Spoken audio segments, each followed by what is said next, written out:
Ici et maintenant, 95 de la vague d'OVNI, comme chaque mardi, une série produite par Didier Deplège, réalisée ce soir par Alex, et nos invités Thierry Rocher et Didier Gomez.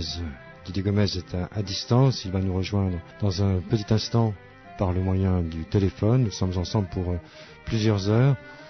Et tout de suite sur ce plateau, Thierry Rocher qui revient ce soir des repas ufologiques dont il est cofondateur. Bonsoir. Oui. Bonsoir Didier. Eh bien écoutez, les repas, on en sort juste à l'instant. Ils sont avérés encore une fois très intéressants. Peut-être un petit peu moins par rapport au mois dernier où on avait énormément de monde et un invité exceptionnel puisque c'était le chirurgien américain Lair. Mais je dirais que ce repas ce soir a été aussi très instructif. On a eu la chance d'avoir 2 témoins qui sont venus avec des informations intéressantes, notamment un film qui a été pris au mois d'août en Pologne. Alors on n'a pas pu le voir, mais on a vu des images extraites du film et bon, le cas est vraiment assez troublant. Il est en cours d'analyse actuellement. Et il n'y a pas de salle de projection au Flunch Non, pas encore. Non. De la rue Beaubourg. C'est une modeste cafétéria. Voilà, pas immense, cela dit quand même. Alors là, aujourd'hui, pendant 3 mois, nous sommes dans la cafétéria de Flunch les Halles. À cause des travaux ? À cause des travaux de l'autre. Alors ces images de Pologne sont brillantes ? Alors, ces images de Pologne, d'après ce que le témoin racontait, parce que évidemment, dès que les images ont été montrées sur un petit PC, un PC portable, dès que les gens se sont rués dessus, on pouvait plus atteindre l'écran pour voir ce qu'il y avait dessus. Mais bon, d'après ce que je me souviens de la description du phénomène, le témoin était en Pologne au mois d'août, il avait sa caméra, il était en famille, en vacances, et il était en train de filmer un coucher de soleil par étapes successives, et sont apparus dans le ciel à un moment, ça doit être son fils qui en a parlé, le premier qui a vu le phénomène, 11 points lumineux en formation fixe, et au bout d'un moment, un point est parti, est descendu, et après un autre point est descendu. Et apparemment, le témoin aurait observé ça pendant au moins 2 à 3 minutes d'affilée. Il a eu le temps d'arrêter son caméscope qui était en enregistrement automatique par séquence et de pouvoir filmer le phénomène. Mais bon, maintenant, il est, je crois que, de ce que nous a dit ce monsieur, il est en contact avec Bernard Toinel de VSD pour une succession d'analyses à ce sujet. Voilà. D'accord. Par la même occasion, on apprend que Bernard Toinel est toujours en France. Il n'est pas sur sa base californienne. Peut-être, oui. entre les deux continents. Nous avons évidemment des nouvelles de Bernard Toinel. C'est bien. Donc, malheureusement, seulement des tâches. Pour l'instant, pas de documents rapprochés. Pour le moment, oui. Nous avons donc ce film-là. On a un autre témoin qui nous a parlé de ce qu'il a pu filmer très rapidement. Mais bon, je pense qu'on n'aura pas de grosses informations sur ce film. Ça a été très court pendant le mois d'août aussi à Paris, vers 21h, début août. Un témoin qui a vu 2 points lumineux dans le lointain, assez puissants, et qui a commencé à filmer le phénomène, mais au moment où il a commencé à filmer le phénomène, tout s'est terminé. Donc il a vraiment 1 seconde à tout casser, quoi. On peut espérer, on peut compter sur la prolifération des témoignages images, puisque les caméscopes prolifèrent presque aussi vite que les portables. Ça serait excellent. Ça va multiplier les documents. Exactement. Mais à condition que les gens sachent utiliser leur caméscope et aient le réflexe de filmer. Parce que c'est toujours pareil, depuis très longtemps, c'est un des domaines complexes de l'ufologie. L'utilisation d'appareils photo ou de caméscope a toujours été assujetti au réflexe humain. Donc, et je l'ai d'ailleurs, même moi personnellement, au mois d'août, je me suis fait avoir. J'avais un appareil photo, j'ai vu quelque chose, un point d'interrogation, d'insolite pour moi. C'est pas énormément insolite, mais j'ai pas eu le réflexe. Alors pourtant que je fais de l'ufologie depuis 25 ans, c'est hop. Alors tu es à l'origine des repas ufologiques il y a 15 ans avec Gérard Lebas, où tu as appris ça en cours. Alors oui, au tout départ, les gens intéressés sur Paris, on était un tout petit groupe, quelques ufologues, quelques témoins, quelques gens curieux du sujet. On cherchait des endroits réguliers pour pouvoir se rencontrer. Et au tout départ, avant de découvrir la cafétéria, on faisait ses repas en restaurant. Et petit à petit, dans les années 90, ça commençait à poser problème. Comme d'habitude, il fallait un type de restauration, il fallait pouvoir garer sa voiture devant, il fallait que ça soit pas trop cher, il fallait que les fumeurs soient d'un côté, les non-fumeurs de l'autre, enfin, etc., etc. Ce qui fait que petit à petit, on a laissé tomber le coût du restaurant pour se tourner vers la cafétéria. Et puis c'est pareil, là, petit à petit, ça a commencé à prendre de l'ampleur. Et maintenant, on l'a appris il y a pas longtemps, même quand au mois de juillet, au mois d'août, la cafétéria, enfin nous, organisateurs sommes en vacances, les rencontres se font quand même, les repas se font quand même. Et oui, vous avez fait école, tiens, pour prendre date. En avril, nous recevons les repas ufologiques belges à ce micro. Ah, sympa. Oui. Ah, ça doit être, je crois savoir qui c'est alors. Pas Didier Belfantôme, non, peut-être. Si, c'est ça. D'accord, ok. Et j'ai entendu aussi parler de repas ufologiques dans le Midi. Alors, je sais qu'il y a Bernard Hugues qui a lancé les repas ufologiques marseillais. Et puis en même temps, je crois qu'il y a un jeune Alsacien qui a été contacté il y a quelques mois pour faire les repas ufologiques strasbourgeois aussi. Contacté, c'est le mot, oui. Excellent. Bien. On va découvrir Didier Gomez qui nous a rejoint, qui est présent par le moyen du téléphone. Donc, nous parlons des repas ufologiques co-organisés par Thierry Rocher, ici présent, et Gérard Lebas sur Paris. On va parler de la vie associative, ce que ça représente quand on est dans le Tarn. Bonsoir Didier Gomez. Oui, bonsoir. Qu'on est également à l'initiative d'une revue, Ufomania, dont le numéro 37 vient juste de sortir. Tout à fait. On va parler de ces choses de l'un et de l'autre pour faire mieux connaissance. Et puis ensuite, Alex va vous inviter à brosser un vaste panorama. Il serait temps, 14 mois après le début de cette série, La Vague d'OVNI le mardi, de brosser les thèmes les uns après les autres. Chacun de vous répondra selon ses domaines de prédilection. Pas de problème. Le domaine où il se sent fort, n'est-ce pas? Alors, la vie dans le Midi, Didier Gomez, ça se présente comment dans le secteur ufologique? Ça se présente pas trop mal depuis qu'on a monté l'association. Par rapport à ce que disait Thierry, je pourrais ajouter pour les repas ufologiques qu'ils ont également lieu dans le Tarn, puisque c'est pas une fréquence aussi. C'est pas aussi fréquemment qu'en région parisienne, puisqu'on fait ça tous les trimestres en fait, qui coïncide avec la sortie de chaque numéro d'Ufomania. Donc on fait une petite réunion entre adhérents de l'association qu'on a créée l'année dernière en septembre, et donc on présente la revue et puis ça se termine autour de repas. Et il y a également la possibilité pour les gens qui ne font pas partie de l'association, juste pour les curieux, de venir également se joindre à nous, quoi. Donc c'est un peu sur le même principe que les repas ufologiques parisiens. À part qu'on est sûrement un peu moins nombreux, puisque j'ai entendu dire que ça marchait plutôt bien sur Paris. C'est vrai que pour compléter ce que disait Thierry Rocher en préambule, moi j'ai participé au tout premier repas ufologique qui était organisé dans des petits restos du 20e ou du 11e, ouais, je me rappelle de ça. Ouais, voilà, ouais. C'est peut-être là qu'on s'est connus ou qu'on s'est rencontrés. Oui, je crois bien. La première fois où je t'ai vu, c'était là-bas sûrement. On était une dizaine, ouais. Moi, je débutais puisque je venais de débarquer sur Paris et je commençais à m'intéresser tout doucement au sujet. Donc, puis c'est comme ça qu'on avait fait connaissance. Donc, sinon, alors par rapport à l'association qu'on a créée l'année dernière, donc qui s'intitule Planète OVNI, on est en train de mettre en place différentes choses au niveau local.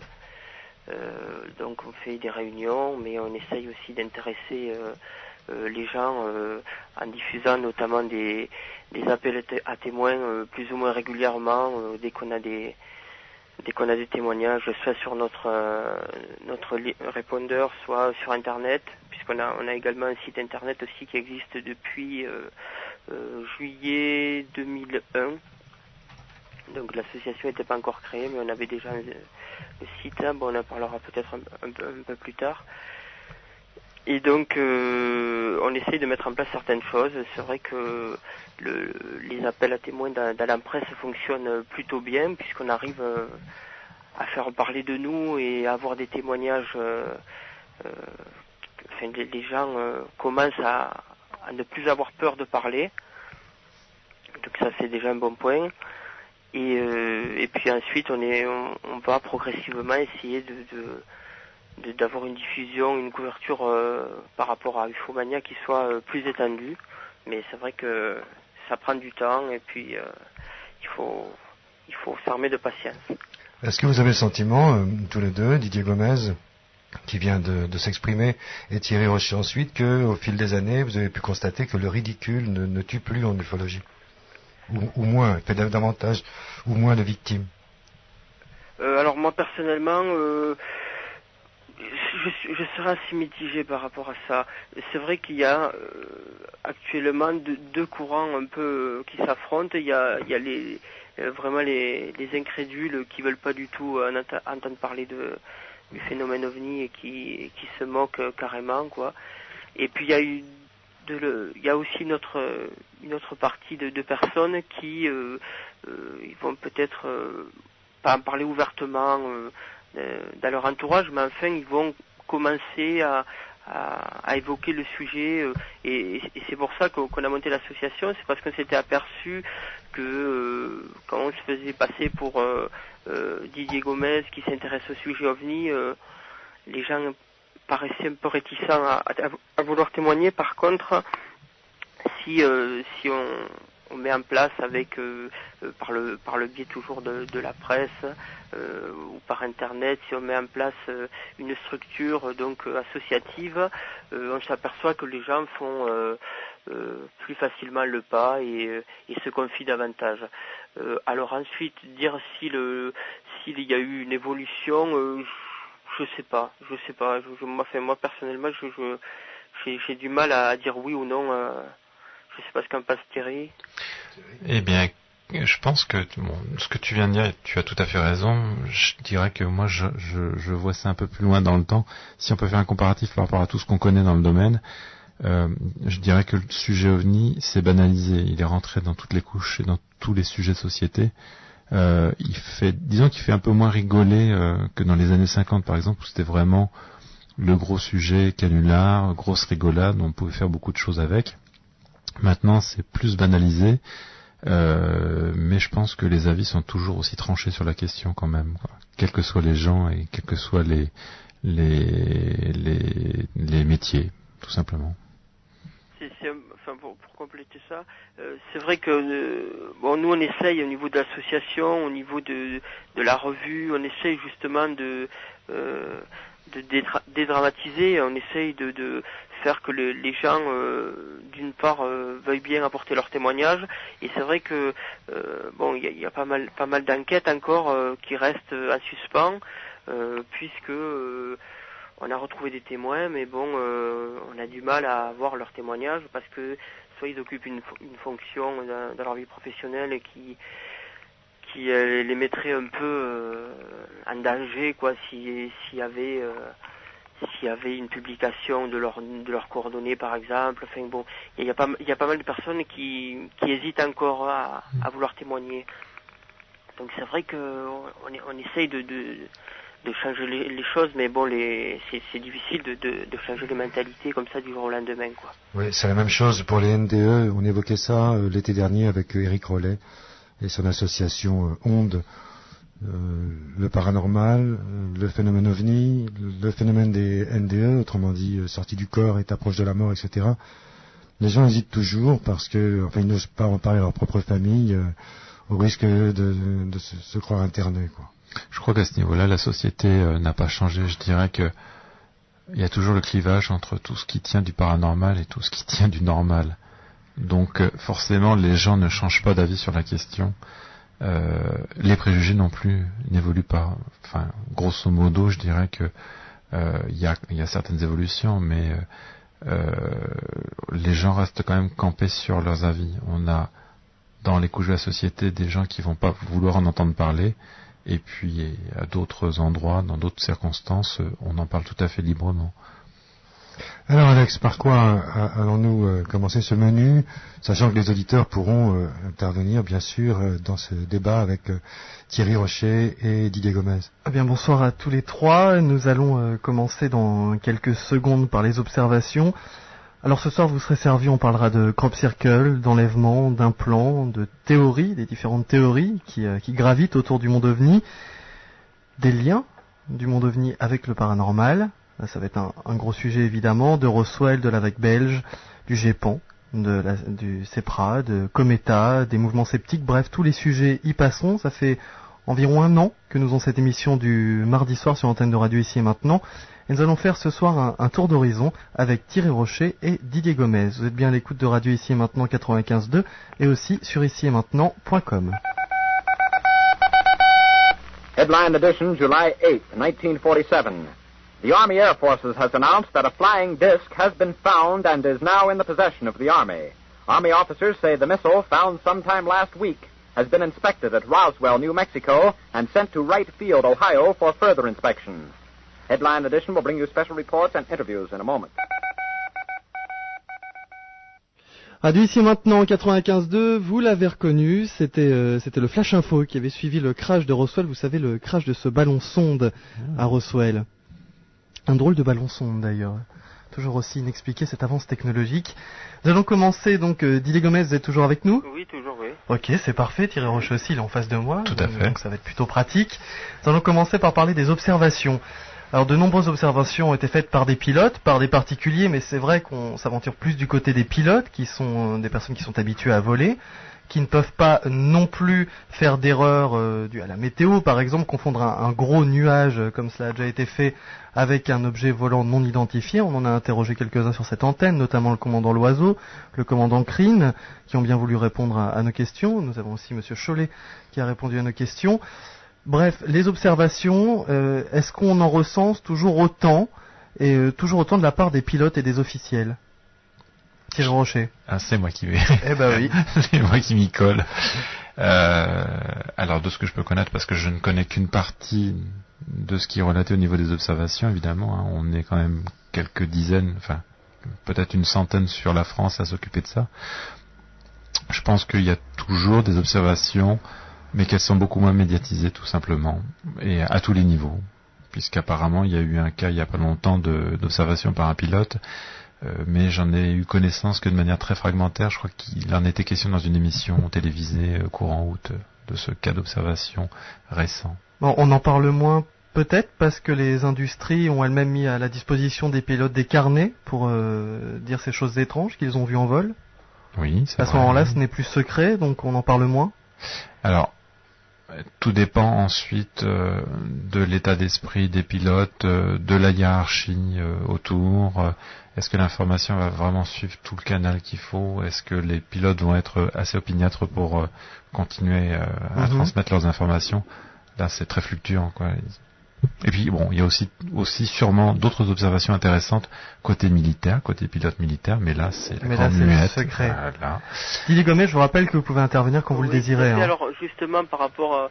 moi, je vais vous donner une petite anecdote. À l'époque où j'étais sur Paris, que je redescendais régulièrement dans le sud, je prenais donc souvent l'avion, et puis il m'est arrivé 2-3 fois à l'époque, bon, j'arrivais à l'aéroport à Albi, donc on était 2 à descendre de l'avion, et c'était le terminus. Donc c'était facile d'essayer de voir le commandant de bord, quoi. Donc 2-3 fois j'ai essayé comme ça d'avoir des précisions et d'avoir des compléments. Est-ce que le pilote aurait observé dans sa carrière quelque chose? Et sur les 2-3 fois, effectivement, une fois il y a un pilote. Alors c'était un Fokker, je sais plus le numéro de l'avion. Bon. Mais le pilote donc avait effectivement fait 2 observations au cours de sa carrière. Ça faisait une bonne quinzaine d'années qu'il pilotait. Mais donc il m'a dit, on transmet ensuite les rapports comme ça à l'aviation civile, et enfin il y a une voie hiérarchique à suivre en fait, et je suppose qu'il y a pas mal de phénomènes qui sont observés, pas mal de choses qui passent un peu au travers des mailles du filet, et que les associations n'ont pas, auxquelles les associations privées n'ont pas accès en fait. Donc moi je suppose qu'il y a toujours des choses qui sont observées par les pilotes, mais c'est vrai qu'on n'a pas tellement d'informations. C'est vrai que Bernard Toinel est peut-être mieux placé que Thierry et moi pour parler de ça. On reçoit plutôt des témoignages de particuliers en fait. Oui, on va y venir, oui, que des pilotes. Bon, alors j'ai entendu aussi, je suppose que c'était la même émission, le dernier témoignage de pilote connu. Alors c'est Monsieur Jean-Jacques Velasco qui relatait l'incident, un phénomène qui avait été observé, je crois que c'était en décembre 2002, dans le Nord, un pilote privé d'un petit coucou qui avait vu comme un gros ballon de football gris lui foncer dessus, et puis c'était reparti dans le sens inverse ou quelque chose comme ça. Ça avait été diffusé à une émission spéciale sur la planète Mars il y a pas si longtemps que ça. Donc moi quand j'ai entendu ça, j'ai été surpris. Alors d'une part parce que c'était un cas que je connaissais pas du tout. Et pour cause, puisque c'était le CEPRA via la gendarmerie en fait qui avait fait l'enquête, donc les associations privées ont été squeezées sur ce coup-là, et puis donc là ça m'avait quand même relativement surpris. Et puis autre chose, c'était que quelqu'un comme Jean-Jacques Velasco, la voix officielle du CNES en fait, censé expliquer tous ces phénomènes-là par des choses tout à fait rationnelles. Là, il disait carrément que que le pilote en question avait fait effectivement une observation qui est restée complètement inexpliquée. Et alors noyé dans l'émission sur la planète Mars, j'ai trouvé ça assez surprenant en fait, parce que d'un autre côté, ça voulait dire qu'on accréditait la thèse qu'il y avait toujours des observations qui demeuraient et pour lesquelles on n'avait aucune explication. Là, ce sont donc des témoignages de pilotes. Didier Gomez, vous êtes dans le Tarn. Oui, tout à fait. Vous êtes dans le Tarn, est-ce que vous gérez aussi le reste de la France? Alors, on essaye, quand on a des témoignages qui sont pas très très loin d'ici, de relayer, de passer l'enquête en fait à une association qui va pouvoir se déplacer. On essaye de mettre en place un échange comme ça, mais c'est vrai que nous on est très limité en fait au Tarn et voire au département limitrophe, Midi-Pyrénées, et puis ça s'arrête là. Alors est-ce que dans le Tarn, Didier Gomez, on a pu voir de nombreuses apparitions d'OVNI récemment? Est-ce que beaucoup de personnes sont venues vous voir pour vous dire on a vu quelque chose de bizarre dans le ciel? Alors, est-ce que ça s'est calmé? Est-ce que c'est en recrudescence? Non, mais régulièrement. Alors le dernier cas en date, le dernier cas vraiment que j'ai enquêté avec Frédéric Pro, le président de l'association et le webmaster du site Studio OVNI, avec qui on travaille vraiment en étroite collaboration. Ça c'est vraiment le dernier cas que j'ai pu enquêter, ça date du 17 juillet. Mais il faut dire que depuis on a eu l'occasion de faire une enquête début septembre sur Albi. Mais là on émet les plus grandes réserves puisque on passe fortement une explication par des lasers de discothèque, mais bon, on est en train de faire des vérifications, donc on a envoyé quelques courriers, et puis on est en train de se documenter là-dessus pour savoir si les témoins n'auraient pas fait vraiment une observation tout à fait classique, quoi. Et on a eu un autre témoignage, alors là qui est plus récent, qui date du 2 octobre. Mais là encore, on vient à peine de recontacter les témoins, donc c'est tout frais. Hein. Et c'est quelque chose qui s'est passé donc le 2 octobre à 3h du matin.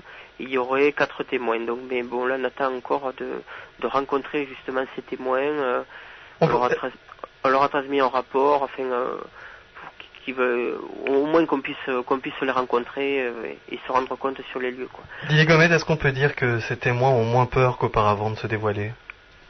Peut-être grâce à votre implantation. Alors, ils ont moins peur de se dévoiler parce qu'on commence à se faire connaître, mais au niveau médiatique, c'est vrai, ça dépend. Il y en a qui osent pas, qui osent pas témoigner parce que je sais pas, ils ont peur que les voisins se moquent d'eux, des trucs comme ça, ou que toujours pareil dans le cadre du milieu professionnel, ils soient mal vus. Enfin, c'est vrai que moi, pour vous donner un exemple, au tout début, quand je suis arrivé sur le département du Tarn, je travaille à la Poste, c'est un secret pour personne, et dans le cadre de mon travail, donc je suis amené à rencontrer pas mal de gens, et c'est vrai que j'ai entendu des choses, pas bien méchantes, quoi, mais qui prêtaient à sourire sur mes activités, quoi. Mais ça, je pense que c'est un peu inévitable, quoi.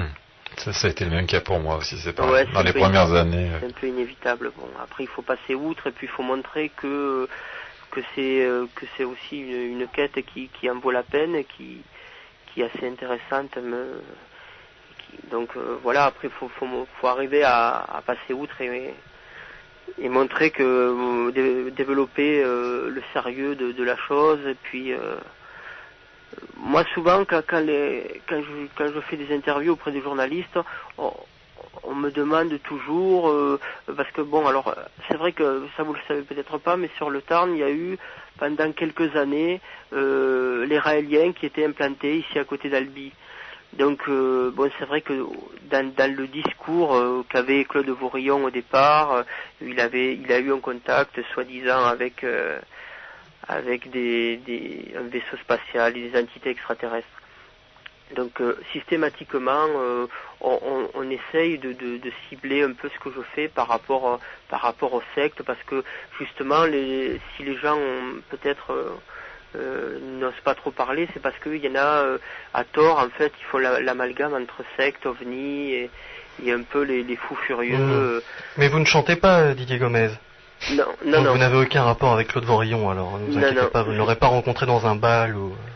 Non, je ne fais pas non plus des courses de rallye. Non plus. Voilà.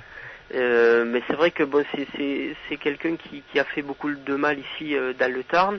Donc cette image-là, puisque ça fait déjà maintenant, je pense que ça fait une dizaine d'années qu'il n'y a plus du tout de Raéliens installés, du moins dans le Tarn.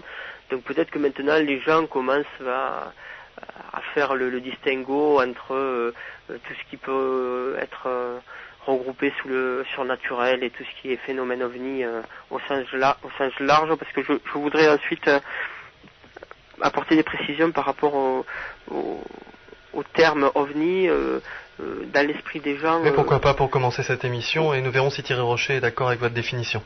D'accord. Parce qu'en fait, souvent, même je vois, même au sein de mon association, il y a des gens qui, au premier abord, je pense qu'ils n'arrivent pas à distinguer justement ce à quoi je veux les amener et ce à quoi j'estime qu'il faut être précis, justement par rapport au phénomène ovni. Alors, pour faire court, moi j'ai une définition très précise du phénomène ovni. Ce n'est pas, et ça me dérange d'ailleurs, l'objet volant non identifié. Je dirais plutôt que c'est tous les phénomènes insolites, toutes les formes d'apparition qui sortent du cadre normal de la réalité quotidienne. En fait, c'est ça, quoi. Et souvent on a affaire à des alors, aussi bien des témoins que des passionnés, hein, des gens qui, de toute façon, ovni, et ça vous pouvez faire le test au sein de votre entourage. Pour eux, ovni, c'est irrémédiablement un objet volant structuré, une soucoupe volante, quelque chose qui est piloté par un extraterrestre ou quelque chose comme ça. Alors que moi, dans ma conception du phénomène ovni, je me rattache tout à fait à ce qu'avait dit à l'époque sur l'antenne Éric Rollet ou Jean-Jacques Ivard, notamment, parce que moi j'ai le sentiment plutôt qu'on a affaire à des phénomènes ovni au pluriel. Bon, on est obligé d'employer ce terme-là de phénomène ovni qui me plaît pas du tout, mais bon, ça parle beaucoup plus dans l'esprit des gens. Mais alors, ces théories sur les phénomènes ovni, ça fera partie d'un des chapitres de cette émission. D'accord, oui. Mais Thierry Rocher. Oui, donc moi je pourrais rajouter un petit point qui rejoint un petit peu ce que dit Didier. Moi de mon côté, effectivement, j'ai aussi l'impression d'être non pas face à un phénomène, mais à des phénomènes ovni.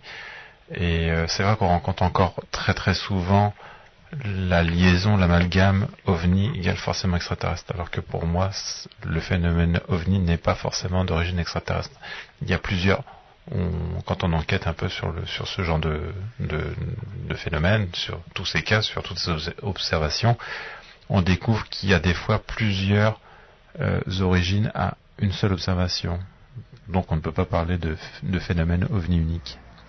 D'accord, je crois qu'on a bien mis les cartes sur table et on reviendra sur les différentes théories par rapport au phénomène OVNI plus tard dans cette soirée. Là, je m'adresse à Thierry Rocher, cofondateur des repos ufologiques parisiens avec Gérard Lebas. Vous vous tenez évidemment au courant de l'actualité ufologique. Les observations en France cette année, est-ce qu'elles sont de plus en plus nombreuses? On met de côté les observations de Mars, qui ont occupé beaucoup de personnes, qui ont vu un gros point au-dessus de chez eux et qui en ont parlé autour d'eux. Est-ce qu'on a vu beaucoup plus d'objets volants non identifiés de toutes sortes, de toutes origines cette année en France? De ce que j'ai pu savoir, de ce que j'ai pu entendre et de ce qu'on a pu discuter entre nous, je dirais qu'il n'y a pas eu un grand nombre de cas, beaucoup plus de cas que les années précédentes. J'ai l'impression que c'est toujours relativement à peu près au même niveau. On a des fois des petits pics locaux ou régionaux avec une série d'observations vraiment très localisées, mais on n'a pas un énorme regain, on sent pas quelque chose qui est en train de monter. Il y a strictement rien d'équivalent, par exemple, à la vague belge depuis des années. On sait que grâce à Internet, on peut avoir des nouvelles du monde et ainsi être en relation avec différents groupes ufologiques sur toute la planète. Est-ce que c'est pareil sur toute la planète? Pas non plus de phénomènes exceptionnels côté observation? Eh bien, là, je dirais que là, je laisse la parole à Didier parce que à ce niveau-là, j'ai pas trop d'informations récentes. Et puis, alors, d'une part, c'est très difficile de répondre comme ça puisque, d'une part, parce que l'année n'est pas terminée, et puis parce que les témoignages nous arrivent toujours avec du retard ou avec des fois des années. Plusieurs années après en fait. Donc on n'a pas forcément une image arrêtée par exemple sur l'année 2003.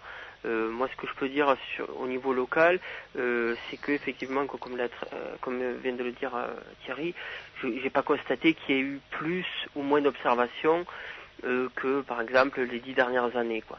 C'est vrai que il n'y a rien de comparable à ce qui s'était passé de 89 à, je crois, mars 92 en Belgique. Par exemple, ou le 7 novembre 90 aussi.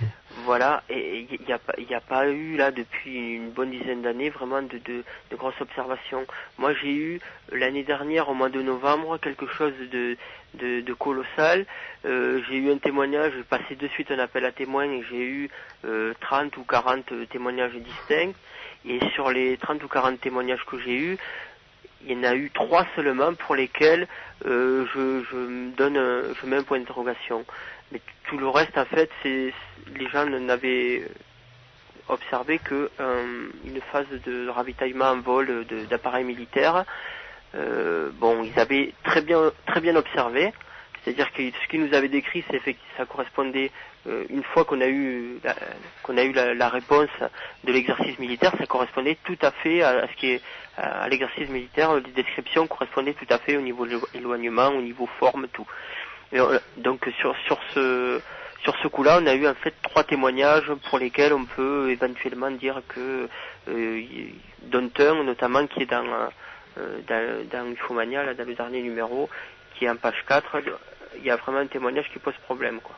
On peut dire que dans le domaine de l'ufologie, la qualité la plus importante pour une personne qui recueille des informations, c'est d'être sceptique à la base. Tout à fait. Alors même, je dirais, on va appliquer justement un peu ce scepticisme ouvert, éclairé, je dirais, parce qu'il faut pas aussi être borné, il faut savoir accepter les choses telles qu'elles sont, mais il faut aussi savoir les filtrer. Par exemple, par rapport à tout ce que tu as dit juste à l'instant, il y a même pas 2 ou 3 minutes, concernant Internet, les avantages et les inconvénients d'Internet. Effectivement, maintenant, on est au courant de beaucoup de choses, beaucoup d'observations, beaucoup de faits inexpliqués grâce à Internet, c'est-à-dire que les informations se véhiculent très très rapidement.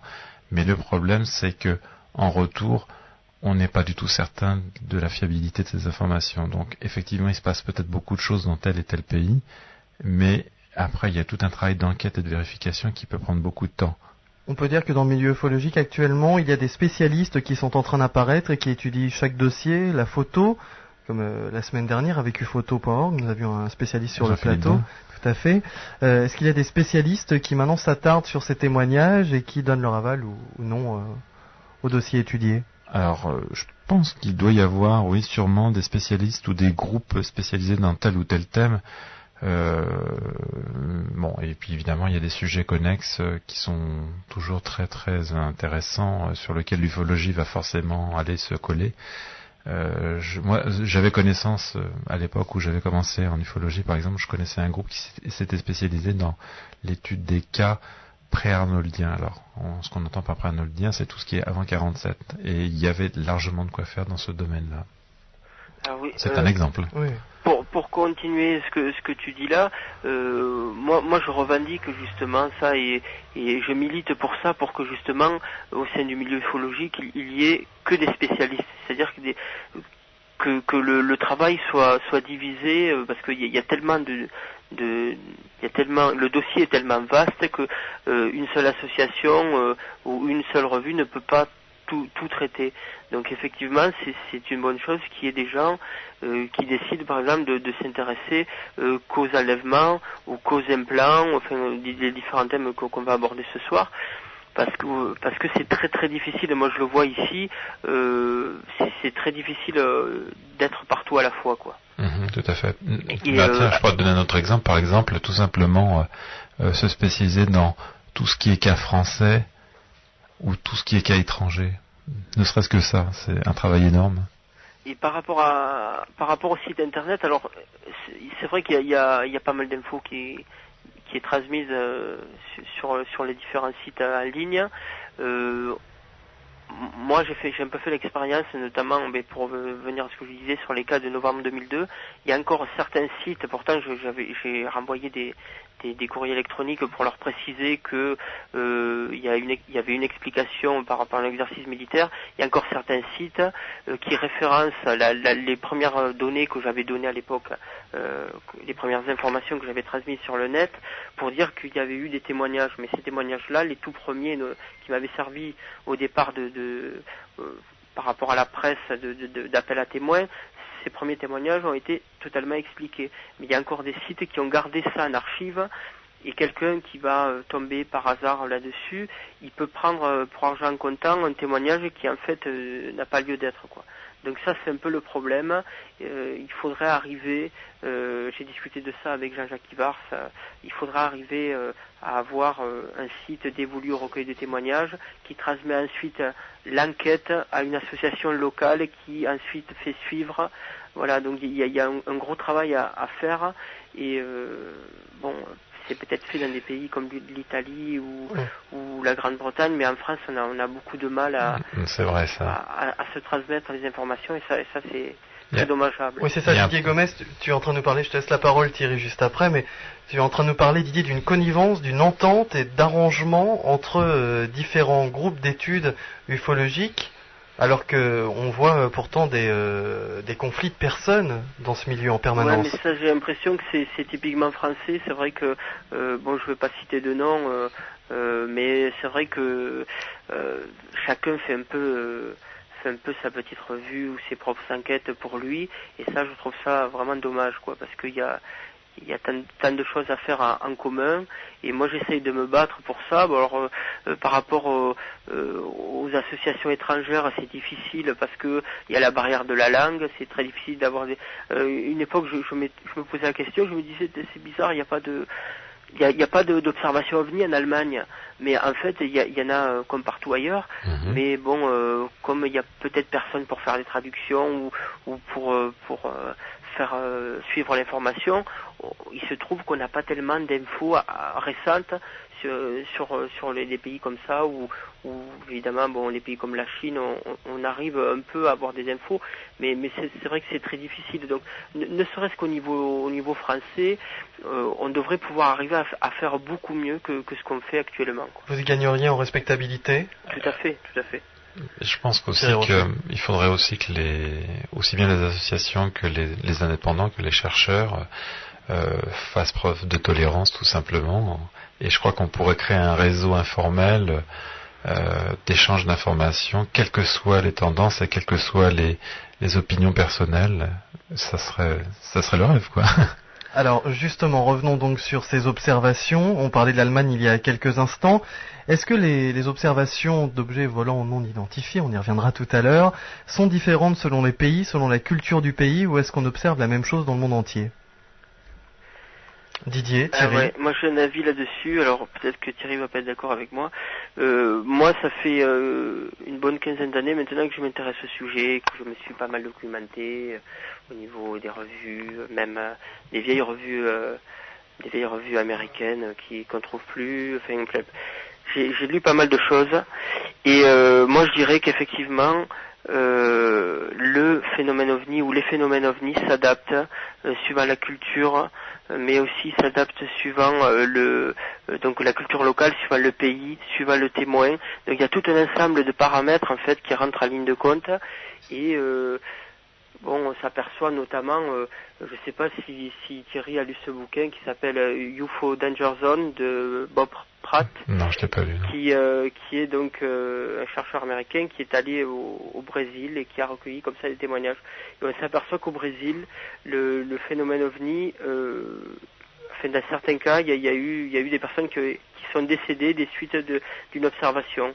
Exact, oui, c'est ce que Vallée avait raconté dans un de ses livres, je crois bien. Voilà, et on s'aperçoit que le phénomène OVNI est un peu à l'image de la population brésilienne.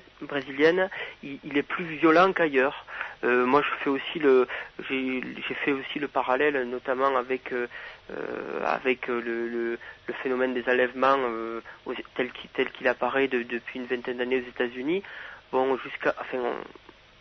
Joël Ménard d'Allumière dans la nuit avait recensé, je crois, une vingtaine de cas d'enlèvement potentiels en France, mais je pense pas que ça soit vraiment une majorité de cas. Au contraire, je pense que le phénomène enlèvement, c'est quelque chose qui est typiquement américain. On le retrouve en France, mais dans le folklore, dans les récits anciens, et pas actuellement. Alors c'est pour ça que je pense que ce qui se cache derrière le phénomène OVNI s'adapte suivant la culture dans laquelle il se manifeste. Je pense aussi que c'est un peu plus protéiforme, c'est un peu plus complexe que cela, parce que derrière le ou les phénomènes OVNI, des fois on a des causes qu'on cerne mal, et puis des fois on a aussi des enquêtes qui sont pas faites. Donc, par exemple pour tout ce qui est Brésil, est-ce qu'on sait véritablement tout ce qui s'est passé sur le terrain? Est-ce que dans d'autres pays, on a vraiment un bon réseau local qui fait du bon recueil d'enquêtes? Donc, effectivement, on sent qu'il y a des tendances selon les pays. Quand on lit le bouquin de Chibo, par exemple, sur les cas en Chine, on est complètement effaré de découvrir le genre de cas de rencontre du troisième type ou d'enlèvement qui se passe là-bas. On sent qu'il y a des différences selon les pays, mais on sent aussi que dans certains pays, on n'a pas d'informations. Alors, on en reviendra. Je pense qu'on pourrait en reparler de ça. Est-ce qu'il n'y a pas de cas, ou alors est-ce qu'il y a des cas mais qui ne sont pas recueillis? Et puis il y avait une théorie qui avait été développée sur cette antenne, du moins nous avions essayé de le faire. On parlait de psychologie et de projection d'images sur les témoins pour qu'ils voient ce qui pourrait le moins les effrayer, le plus rentrer dans leur culture et dans leurs habitudes. De toute façon, on y reviendra, j'imagine, dans les théories sur le phénomène OVNI. Mais alors, quand je parlais de différences suivant les pays, je parlais des observations généralistes, les cigares, les soucoupes, les triangles lumineux. Est-ce que ça, ce sont des phénomènes qu'on peut observer sur la planète entière? Moi, de mon côté, j'ai l'impression que oui. Quels que soient les pays, on retrouve grosso modo les mêmes types d'observations avec des variantes locales. Oui, tout à fait, oui, c'est exactement ça. Je vais faire un bond en arrière en revenant sur un peu la coupure qu'il y a entre le réseau Internet et le réseau d'enquête locale, les groupes, les associations qui travaillent sur le terrain. J'ai l'impression, moi, en France, qu'on est face à ce problème-là.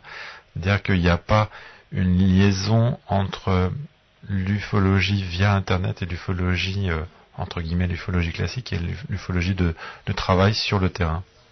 On a l'impression que on se retrouve un peu, j'en parlais encore il n'y a pas longtemps, face à une situation qui se passait dans les années 70-80 en France, où on avait l'ufologie de terrain et l'ufologie de salon. C'était vraiment deux termes de cette époque-là. Et là, c'est pareil. On a des gens qui maintenant utilisent un outil pour transmettre beaucoup d'informations telles quelles, mais qui vont pas aux sources de l'information, qui vont pas la vérifier, qui ensuite la transmettent par le biais d'Internet. Enfin, c'est comme ça que je le verrais, quoi. Et autre chose, moi j'ai bien peur qu'actuellement, avec le développement d'Internet, les gens ne font plus l'effort de se documenter ou de lire des bouquins. Quelqu'un qui va débuter l'ufologie, qui a 20 ans en 2003, il va tomber sur... s'il tombe sur un site tout à fait correct comme Studio OVNI, ça va. Mais s'il tombe sur des sites un peu farfelus où il va retrouver des infos qui sont pas forcément vérifiées, et s'il n'a pas lu les premiers bouquins d'Aimé Michel et j'en passe, ça fait tout ce qu'il faut avoir lu, il va avoir une vision très partielle du sujet OVNI, et ça, je pense que ça joue pas à la faveur du milieu ufologique français, quoi. Ce qui joue pas en la faveur, et je reviens au sujet précédent, c'est le fait que toutes ces personnes qui étudient le phénomène ufologique disent avoir raison, toutes pensent avoir raison, et si on doit acheter le livre de chacun, et quand on connaît le nombre de livres qui sont sortis sur l'ufologie, il faut avoir un porte-monnaie plutôt bien garni. Alors on va sur Internet, on va sur un site. Ou alors faire beaucoup de brocantes et de vide-grenier aussi. Voilà, exactement. C'est vrai, il y a aussi le côté du prix, parce que acheter un livre, c'est quand même plus cher d'aller sur Internet, d'aller sur les sites. C'est vrai, mais par contre, je pense que quelqu'un qui aurait un peu de critique ou l'œil ouvert pourrait poser des questions via Internet pour savoir quels sont les livres incontournables et quels sont les livres à éviter. Alors justement, est-ce que vous auriez des sites à conseiller tous les deux, des sites de référence pour en savoir plus sur le milieu OVNI? Alors moi de mon côté, je capitule, je suis pas assez calé dans la matière pour dire quels sont les bons sites là. Moi je veux bien répondre, alors ça va peut-être j'ai peut-être pas fait tout le tour des sites qu'il y a. Moi je m'intéresse à 2-3 types de sites. Il y a les sites, alors je vais essayer de faire court. Les sites, pour parler des bouquins, qui vendent des bouquins d'occasion. Donc on peut en trouver sur certains sites de vente aux enchères, où des fois on peut avoir de bonnes occasions par rapport aux bouquins, ou des sites comme à la page ou Amazon, pour faire venir les bouquins de l'étranger pour ceux qui le souhaitent. Ensuite, il y a un autre type de site qui est le site d'information en temps réel, comme le journal d'ufologie, qu'est-ce qu'il y a d'autre, les ovnis vus de près, et il y a aussi Ipani. Les ovnis vus de près, c'est le site de Monsieur Gross, c'est ça? Patrick Gross, oui, c'est ça. Patrick Gross, c'est ça. Voilà. Et puis il y en a d'autres sûrement, parce que c'est vrai que il y a certains sites qui recoupent les informations, donc on arrive quand même à être au courant de ce qui se passe au niveau, tout récemment, au niveau des conférences, au niveau des sorties de bouquins. Savoir ce qui se passe récemment, c'est bien, mais savoir ce qui s'est passé avant, c'est quand même l'idéal pour quelqu'un qui débute. Et ensuite, le troisième type de site, moi, que je consulte, alors c'est le site où je vais trouver de la doc, quand je veux des précisions sur un cas, je vais visiter le site. Alors je sais qu'il y a RR0 qui est pas mal. Et il y a aussi encore les ovnis vus de près, qui est vraiment très complet au niveau de matière, au niveau de la matière brute, et ce qui ne m'empêche pas ensuite d'aller vérifier dans les bouquins ou de compléter, mais c'est un complément. Voilà, donc moi c'est les 3 types de sites que je vais voir, donc recherche de bouquins, les sites en temps réel pour être au courant des observations, et puis les sites un peu où on va retrouver vraiment des infos, notamment sur AVAC 54, des choses comme ça, avec des articles de presse. Alors nous recevions Jérôme Baud d'ailleurs il y a quelques semaines sur ce plateau de RR0. Thierry Rocher? Et oui, moi je pense à un site là aussi qui est peut-être controversé, mais sur lequel je considère qu'il y a de l'information vérifiée et fiable, qui est le site du CNEGU aussi, qui est un comité qui existe dans le nord-est de la France depuis maintenant 25 ans, qui n'est pas une association, qui est un groupe de faits, mais qui a l'avantage de fonctionner depuis de très nombreuses années avec des réunions trimestrielles, des enquêtes et puis des catalogues depuis assez longtemps. Et pour les repas ufologiques parisiens, Il y a aussi un site, oui, tout à fait. Il y a les repères ufologiques. Alors le site est super compliqué, non? Oui, bah ça c'est c'est le problème de Gérard qui gère ça régulièrement. Moi, je me contente modestement de faire un petit résumé de chaque soirée mensuelle, voilà. Donc tu saurais donner le lien? Ah, alors là c'est la colle. Je serais impossible de le faire. ifrance.com. Par contre, moi, quand je vais sur Internet, je fais, je marque repas ufologique. Oui. Voilà, je fais une recherche thématique et pouf, je tombe dessus. Sinon, impossible de me rappeler. ifrance.com/les repas ufologiques parisiens, mais tout en un seul mot, /. Waouh. D'accord.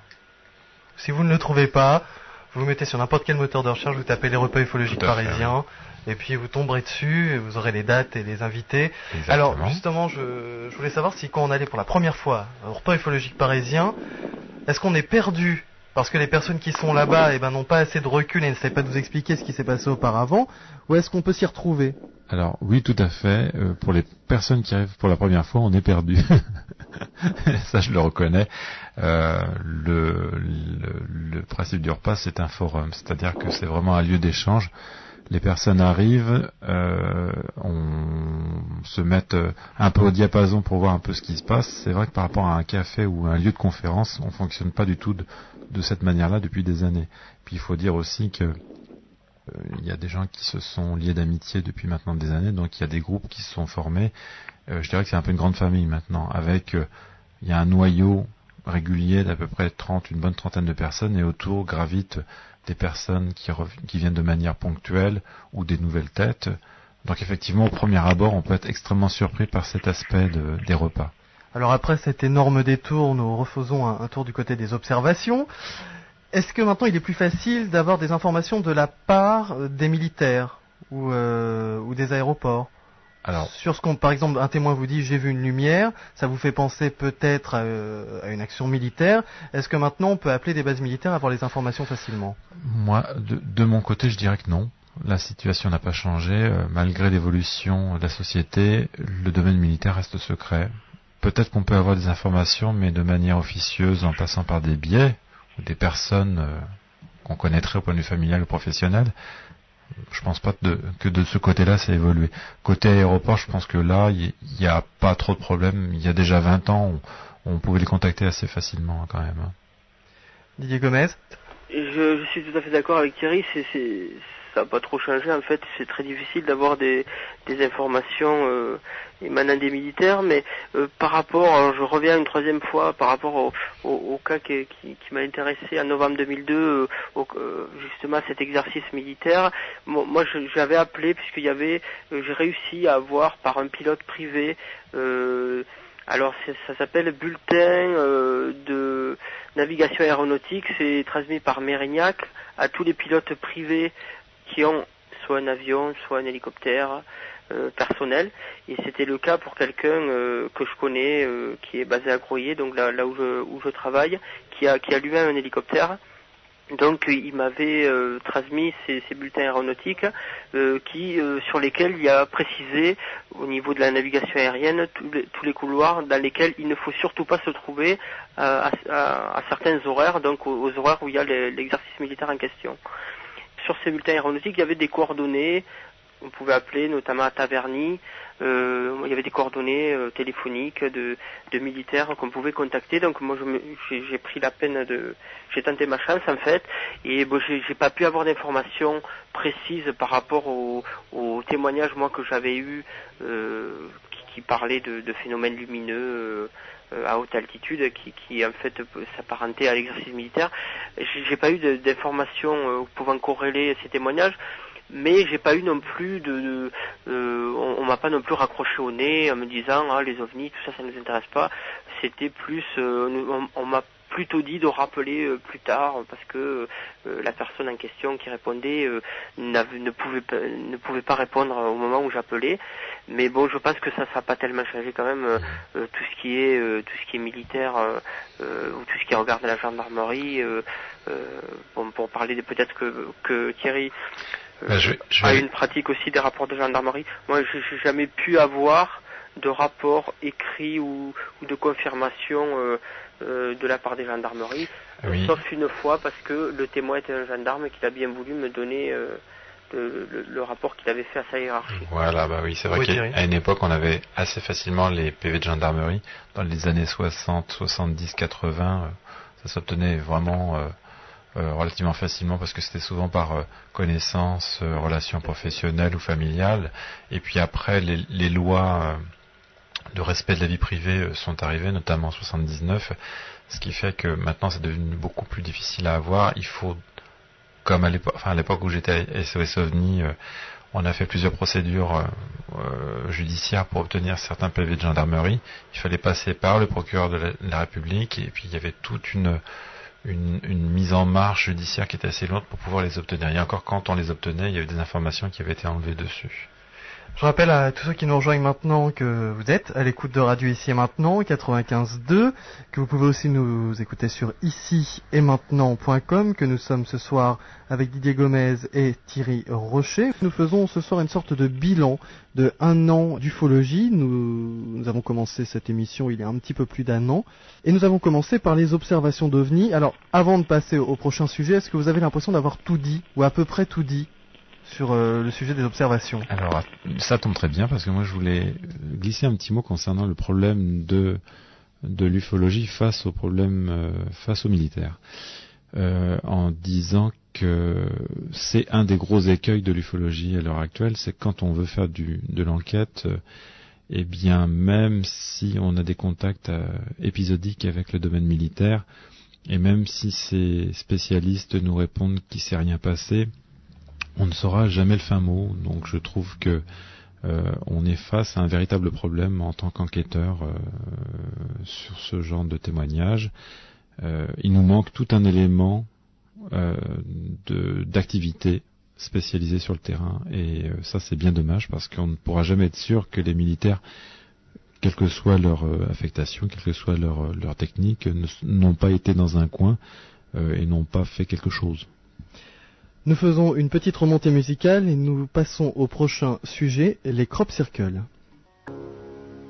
C'est à l'écoute de Radio Ici et Maintenant 95.2, nous sommes avec Didier Gomez et Thierry Rocher. Nous abordons le sujet des crop circles. Et Thierry, une personne bien informée, Marie-Thérèse de Brosse, nous a dit que tu connaissais très très bien le sujet des crop circles. Mince, elle a lâché le morceau. Tu as fait des contre-expériences à ce sujet? Oui, en juillet 90, j'ai fait partie d'un groupe d'études qui est parti pendant 2 semaines vérifier nos hypothèses de travail sur le terrain en Angleterre, sur les pictogrammes de l'époque. Alors, est-ce qu'on peut se permettre, avant que tu continues cette explication, pour tous ceux qui débarquent et n'ont jamais entendu cette émission, ça tombe bien, ce soir on fait une sorte de gros résumé, de rappeler ce qu'est un crop circle ou un agroglyphe? Alors, le phénomène des crop circles a débuté médiatiquement en 1989-90 dans le sud de l'Angleterre. Alors, il s'agit de grandes figures géométriques que l'on trouve dans les champs de céréales, principalement dans le blé et l'orge, qui sont constitués de pans entiers de céréales couchés de manière géométrique, soit circulaire, soit rectangulaire, soit carré, soit triangulaire, enfin il y a un peu de tout maintenant. Et les toutes premières figures qui sont apparues dans les années 80 étaient des figures très simples, avec des ronds. Il a fallu attendre la fin des années 80, début des années 90 pour voir apparaître les premières figures complexes, avec ce qu'on a appelé des haltères, et après des grands pictogrammes où on avait des figures qui partaient de cercles qui devenaient de plus en plus complexes. Le nombre de cas aussi a augmenté et on a atteint maintenant à des figures géométriques hyper sophistiquées. Avec, magnifiques d'ailleurs, c'est tout à fait, super. oui. Avec notamment aussi maintenant certains pictogrammes qui sont faits avec des techniques qui restent encore à confirmer, mais on a des choses qui sont apparues récemment dans les 3 dernières années, notamment des visages qui utilisent un peu le style de la photographie, mais l'imprimerie avec des points de grosseur différentes, ou le tout dernier qui représente une tête extraterrestre avec une sorte de CD avec une sorte de disque. En Angleterre, c'est à côté de Shibbolton, je crois. C'est ça, à côté de Shibbolton. Donc nous, en 90, nous sommes allés là-bas pour pouvoir vérifier ces figures à cette époque-là. Alors au préalable, on était parti du postulat que ces figures-là sont faites par des humains et qu'on pouvait le confirmer à cette époque-là. Donc on a procédé à une expérience sous contrôle d'huissier dans la campagne française où on avait mis au point un cahier des charges avec des points bien particuliers à créer de la part d'un spécialiste qui est venu nous prêter main forte. Donc sous contrôle d'huissier, cette figure a été faite à l'époque en l'espace de 1 heure, je crois, grosso modo. La figure avec la tête... Ah non, pas du tout. À cette d'accord. époque-là, c'était ce qu'on appelle un quintuplet, c'est-à-dire un rond, un cercle autour avec des satellites. Donc c'était une figure qui grosso modo faisait à peu près dans les 50 mètres de diamètre, qui était faite à l'époque en 1 heure de temps de travail par 2 personnes. Et ensuite, quand nous sommes allés en Angleterre, nous avons vérifié certains points sur certains pictogrammes qui étaient apparus à cette époque-là.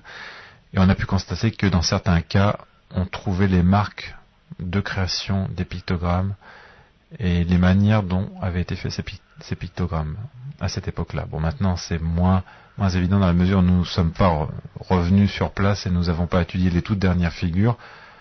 Moi, personnellement, je dirais que je laisse la porte ouverte à d'autres hypothèses, pourquoi pas, mais mon hypothèse de prédilection, c'est quand même que derrière ça, il y a de l'humain. Alors, il y a un livre magnifique à conseiller, on en parle sur cette antenne quand on traite le sujet des crop circles, ou agroglyphes pour certains, je voudrais vexer personne. C'est le livre d'Eltio Haslov, Des cercles dans les blés, c'est aux éditions FAF, si je me trompe pas, Didier. Tout à fait, oui. Oui, c'est ça. Mais alors, que dire? Thierry Rocher, et évidemment Didier Gomez va intervenir dans quelques secondes, de toute façon son micro est ouvert. Que dire de ces brûlures dont on parle au premier des blés? De ce que je peux connaître, le problème c'est que les éléments qui sont donnés dans les pictogrammes, les éléments, les analyses, sont des analyses partielles. C'est-à-dire que elles pourraient être très intéressantes si elles étaient faites systématiquement et dans énormément de pictogrammes. Là, on aurait vraiment quelque chose de quantifiable à grande échelle sur lequel on pourrait vraiment se baser. Mais certains éléments ne le sont que de manière ponctuelle. Ils sont très intéressants, mais pour le moment, il n'y a pas assez de matière pour vraiment dire là, il n'y a pas de problème, c'est sûr et certain, ces pictogrammes-là, de cette année-là, ne sont pas d'origine humaine. Alors, même si ce n'en était qu'un, avec ces marques de brûlure, faut brûler à 800 degrés pour donner ce genre de choses, même si ce n'était qu'un seul, est-ce qu'on pourrait réviser le fait que peut-être ces crop circles sont humains? Je dirais que pour ce cas-là, ça serait très intéressant, quoi. On pourrait se poser beaucoup de questions. Là, c'est sûr et certain, mais bon, un arbre ne cache pas une forêt, quoi. Il peut y avoir d'autres choses derrière. Le problème, c'est que maintenant, on est face à un phénomène qui est parasité, qui est pollué, étant donné qu'il est trop médiatisé et il y a trop de farceurs au premier degré, des gens qui veulent s'amuser, ou des artistes, ou derrière d'autres groupes, ce que je suppose bien organisés et qui travaillent en relation ou entre eux. Enfin, il y a quelque chose derrière, quoi. Il y a une progression. Alors, ce qui est assez intéressant, c'est tout de même de voir ces personnes qui témoignaient devant les caméras au moment où on a dit avoir découvert l'origine des crop circles, qui venaient avec leurs planches et qui disaient, vous voyez cette planche-là, cette même planche, elle m'a servi cette nuit à le faire.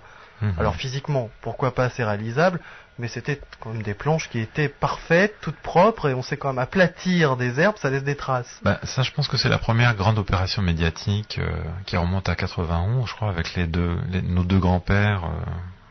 Qui était censé expliquer tout ce qui s'était passé, mais je crois qu'à l'époque, d'ailleurs, on a mal écouté, mais ils n'avaient jamais dit qu'ils avaient fait toutes les figures existantes sur le terrain là-bas. Didier Gomez? Oui, alors bon, moi j'ai quelques petits mots à dire bien sûr là-dessus. Alors l'histoire des deux papis farceurs, effectivement, ils revendiquaient pas tous les crop circles, mais ils en revendiquaient une centaine ou quelque chose comme ça. Il faut savoir que, comme l'a très bien dit Thierry, maintenant on observe que très rarement des formations circulaires, mais c'est plutôt on appelle ça effectivement des agroglyphes, donc des grandes structures géométriques assez complexes, même je dirais très complexes. Donc c'est vrai que l'histoire des deux papiers farceurs, elle a fait son petit bout de chemin, je veux dire, puisque il y a pas mal de gens qui s'intéressent pas du tout au phénomène crop circle, ils sont persuadés que c'est les deux papilles qui ont fait toutes ces structures-là et que le phénomène crop circle n'existe plus, alors qu'il y a chaque été, encore cet été, il y a eu des structures qui ont été observées. On a le même problème, là ça me fait penser à autre chose, Didier. On a exactement le même problème avec l'affaire de Roswell et le film de l'autopsie qui est venu polluer l'affaire en elle-même. Oui, alors ça c'est encore autre chose, oui, effectivement. Enfin, je dirais dans le type, dans le type de schéma de structure, on cherche à expliquer quelque chose en faisant une grosse explication bien lourde, voilà, pour tenter de polluer ce qui est derrière, ce qui est à l'origine. Et c'est vrai que l'histoire des parapluies farceurs, ça a fait quand même grand bruit à l'époque. Puisque c'était alors un peu comme Roswell avec la sortie du rapport de l'armée américaine. Là c'était pareil, c'était un moment où il y avait de plus en plus de crop circles qui étaient observés. Donc ça devait poser un problème, ou alors est-ce que c'était pas aussi un coup médiatique pour au niveau touristique, je sais qu'il y a eu des agriculteurs anglais qui ont profité d'avoir des structures dans leur champ pour faire payer un droit de visite aux touristes. Est-ce que c'est aussi un endroit là où la majorité des crop circles sont observés, où il y a toute une culture du land art, de tout ce qui est dessins dans les prés, dans les champs.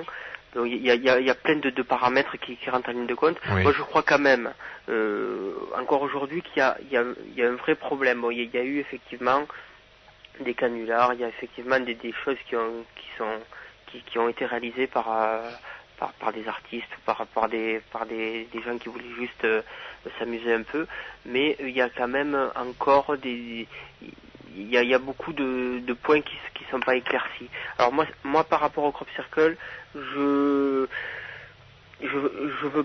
veux pas trop me prononcer, même si j'évoque très régulièrement le sujet dans Ufomania, mais c'est vrai que dans la mesure où ça se passe pas en France, c'est-à-dire qu'on c'est pas parce que je suis réfractaire à tout ce qui est pas en France, mais je me suis jamais déplacé. Bon, Thierry a eu la chance de faire partie de l'opération VK et d'aller voir.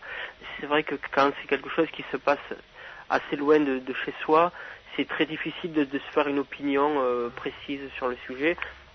Moi j'ai vu évidemment pas mal de vidéos là-dessus. Il y a des choses assez troublantes. Il faut savoir que le blé en fait, c'est pas forcément du blé, mais la céréale est couchée, mais elle continue à pousser à l'intérieur de la partie qui est couchée continue à pousser. Ce qu'on avait remarqué aussi. Donc il n'y a pas d'écrasement. C'est vrai qu'avec une planche et un bout de ficelle, on peut tourner autour et faire une structure en 1 heure de temps ou un peu plus ou un peu moins. Mais on va casser le blé, on va détériorer un peu les céréales. Donc il y a pas mal de choses qui restent à éclaircir et il faudrait pour cela peut-être se mettre en relation avec des associations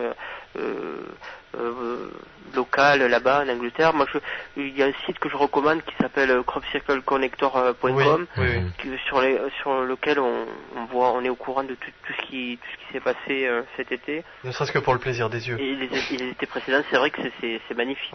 C'est vraiment très très beau. Hein. On a parlé même d'une réponse peut-être pour l'un des crop circles à un message de Carl Sagan il y a quelques années.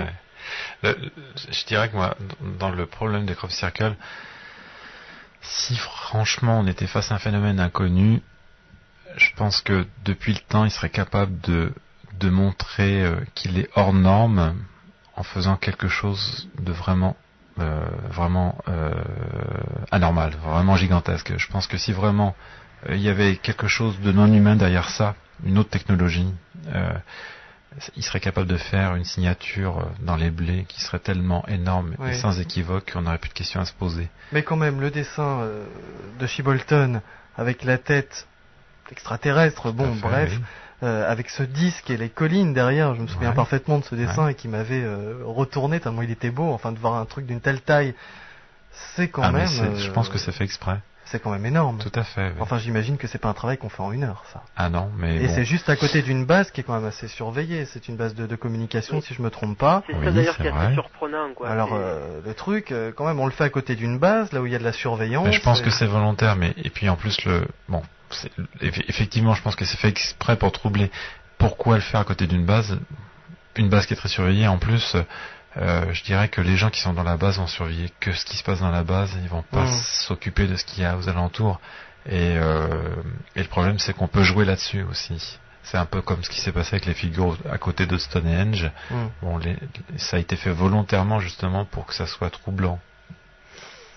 Mais bon, la question reste posée. Je dirais que c'est vraiment intriguant et d'ailleurs, c'est un phénomène qui m'intéresse, ne serait-ce que pour voir l'évolution qu'il va prendre dans les années à venir. Oui. Parce que maintenant, je pense qu'il va pas s'arrêter brutalement.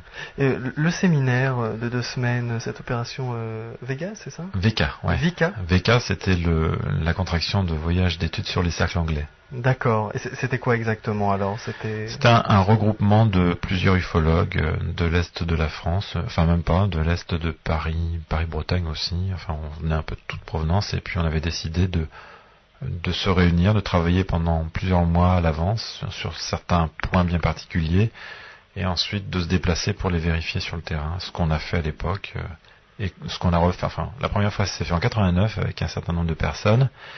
En 90, on est revenu à 7-8 personnes et en 91, ça s'est refait ensuite avec d'autres personnes. Quelles sont les théories qui circulent? Je pose la question évidemment à tous les deux à chaque fois. Quelles sont les théories qui circulent sur les crop circles?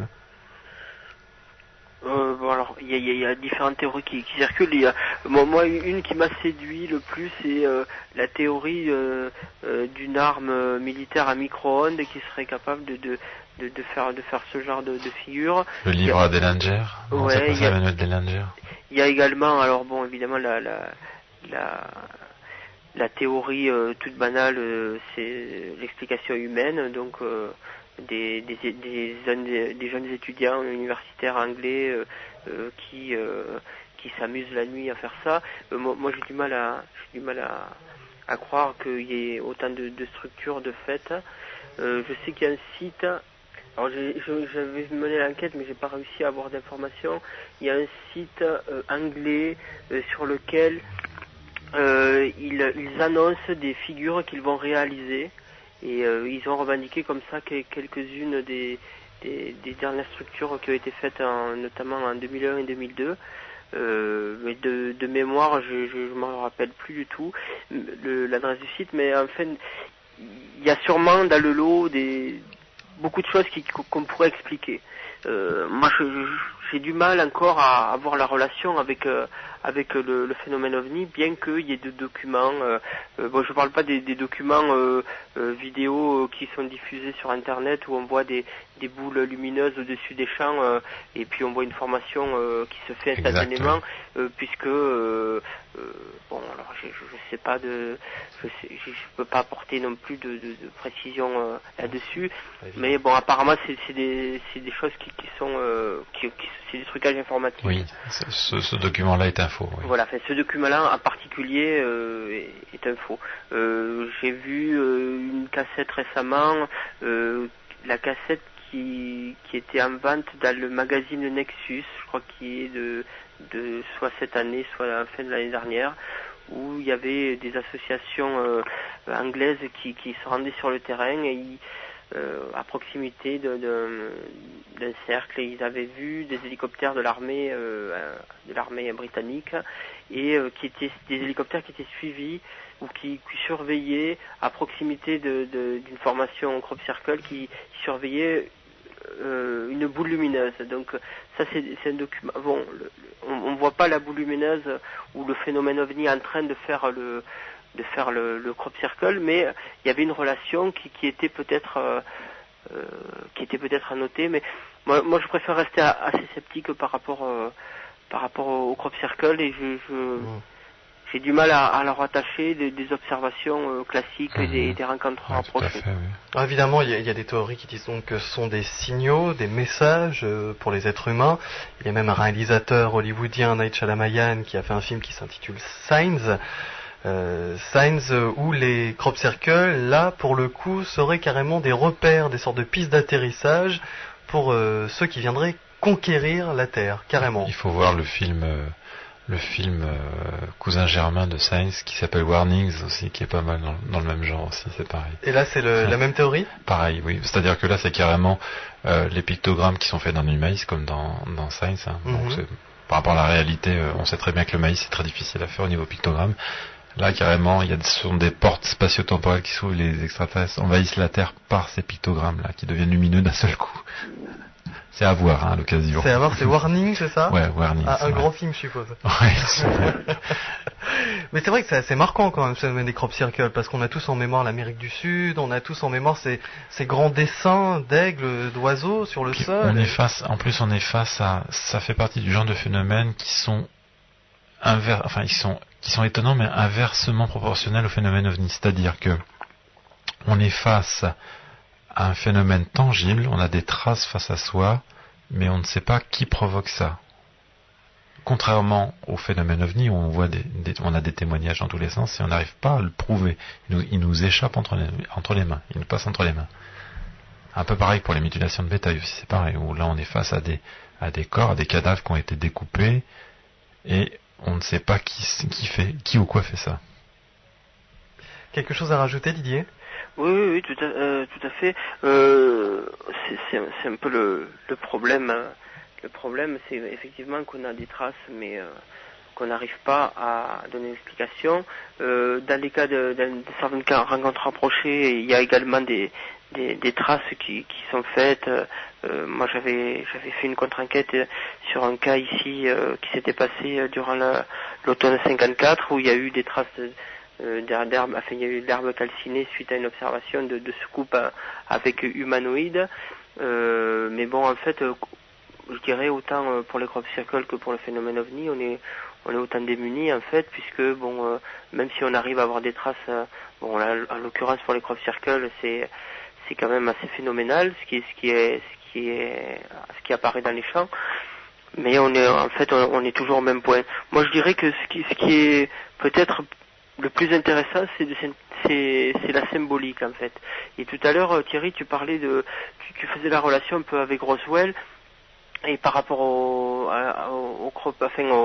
message dans le champ de Shibolton, on s'aperçoit effectivement que pour Roswell c'est pareil, dans le sens où il y a eu quelque chose qui a été retrouvé, ou enfin un crash qui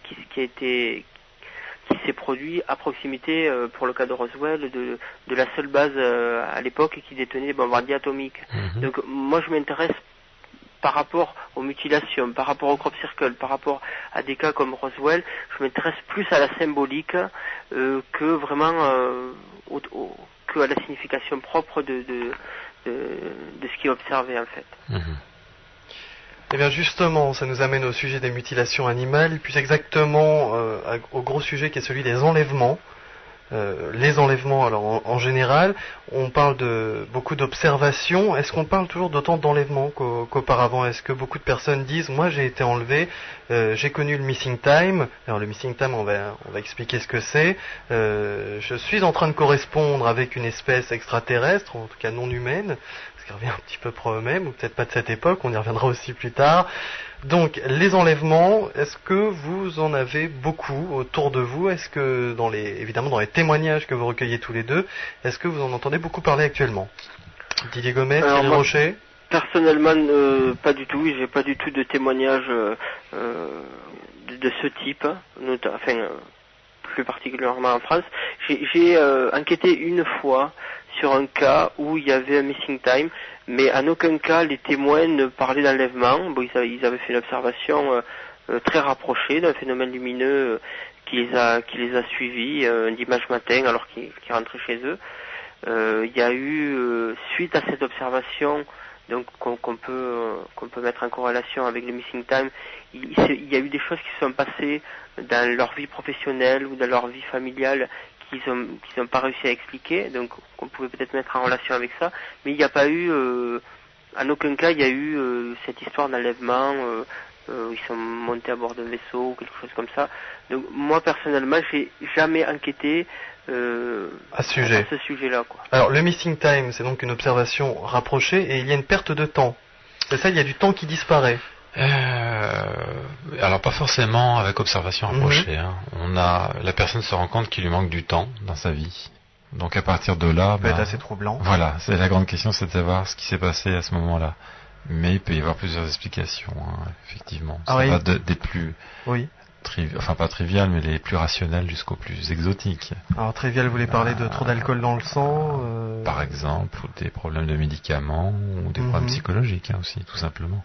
C'est Jean-Jacques Walter, c'est ça, c'est Jean-Jacques, je ne crois pas me tromper. Qui était venu au repas ufologique justement lancer un appel à témoins et qui a réussi à recueillir déjà plusieurs témoignages français. Alors lui pratique l'hypnose, hypnose donc, et il essaye d'aller voir chez ses patients qui sont évidemment qui sont partants pour ce genre d'aventure, où est-ce qu'ils auraient pu perdre ce temps. Oui, tout à fait, oui. Apparemment, de ce qu'il m'avait dit la dernière fois qu'on s'était rencontrés, pour le moment, il a peu avancé parce que parmi le nombre de gens qu'il a rencontrés, peu sont hypnotisables, et ensuite, quand ils sont hypnotisables, les informations glanées peuvent être relativement pauvres, donc ça fait descendre le pourcentage, quoi. Et on en parle dans les repas ufologiques parisiens, des enlèvements? Oui, ça arrive assez régulièrement. Oui, c'est un sujet qui est devenu très à la mode. Hein. Enfin, malheureusement, ou je sais pas si on peut dire heureusement, ça fait partie maintenant de manière intrinsèque du phénomène. Mais le problème, c'est que je trouve qu'il devrait rester à sa juste valeur. C'est-à-dire que on va faire un explicatif très rapide du phénomène OVNI, mais on a le temps. Au sein du phénomène, on a des petites variantes, des variantes plus ou moins conséquentes. Dans ce phénomène, on a un petit pourcentage de cas d'observation d'humanoïdes. Et dans ce pourcentage de cas d'humanoïdes, on a un petit pourcentage de cas d'observation où il y a eu enlèvement. Donc, on est face à quelque chose qui est quand même minoritaire par rapport à l'ensemble du phénomène OVNI.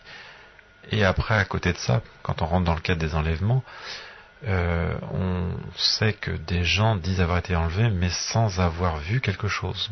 Donc c'est encore un autre problème. On n'est pas face à quelque chose de pur là. On n'est pas face à, je dirais, la totale, l'observation, l'enlèvement.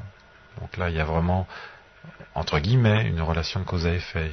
La personne a vu quelque chose qu'elle comprenait pas ou qu'elle comprenait, et après, elle a été enlevée et elle a des souvenirs ou elle n'a pas de souvenirs.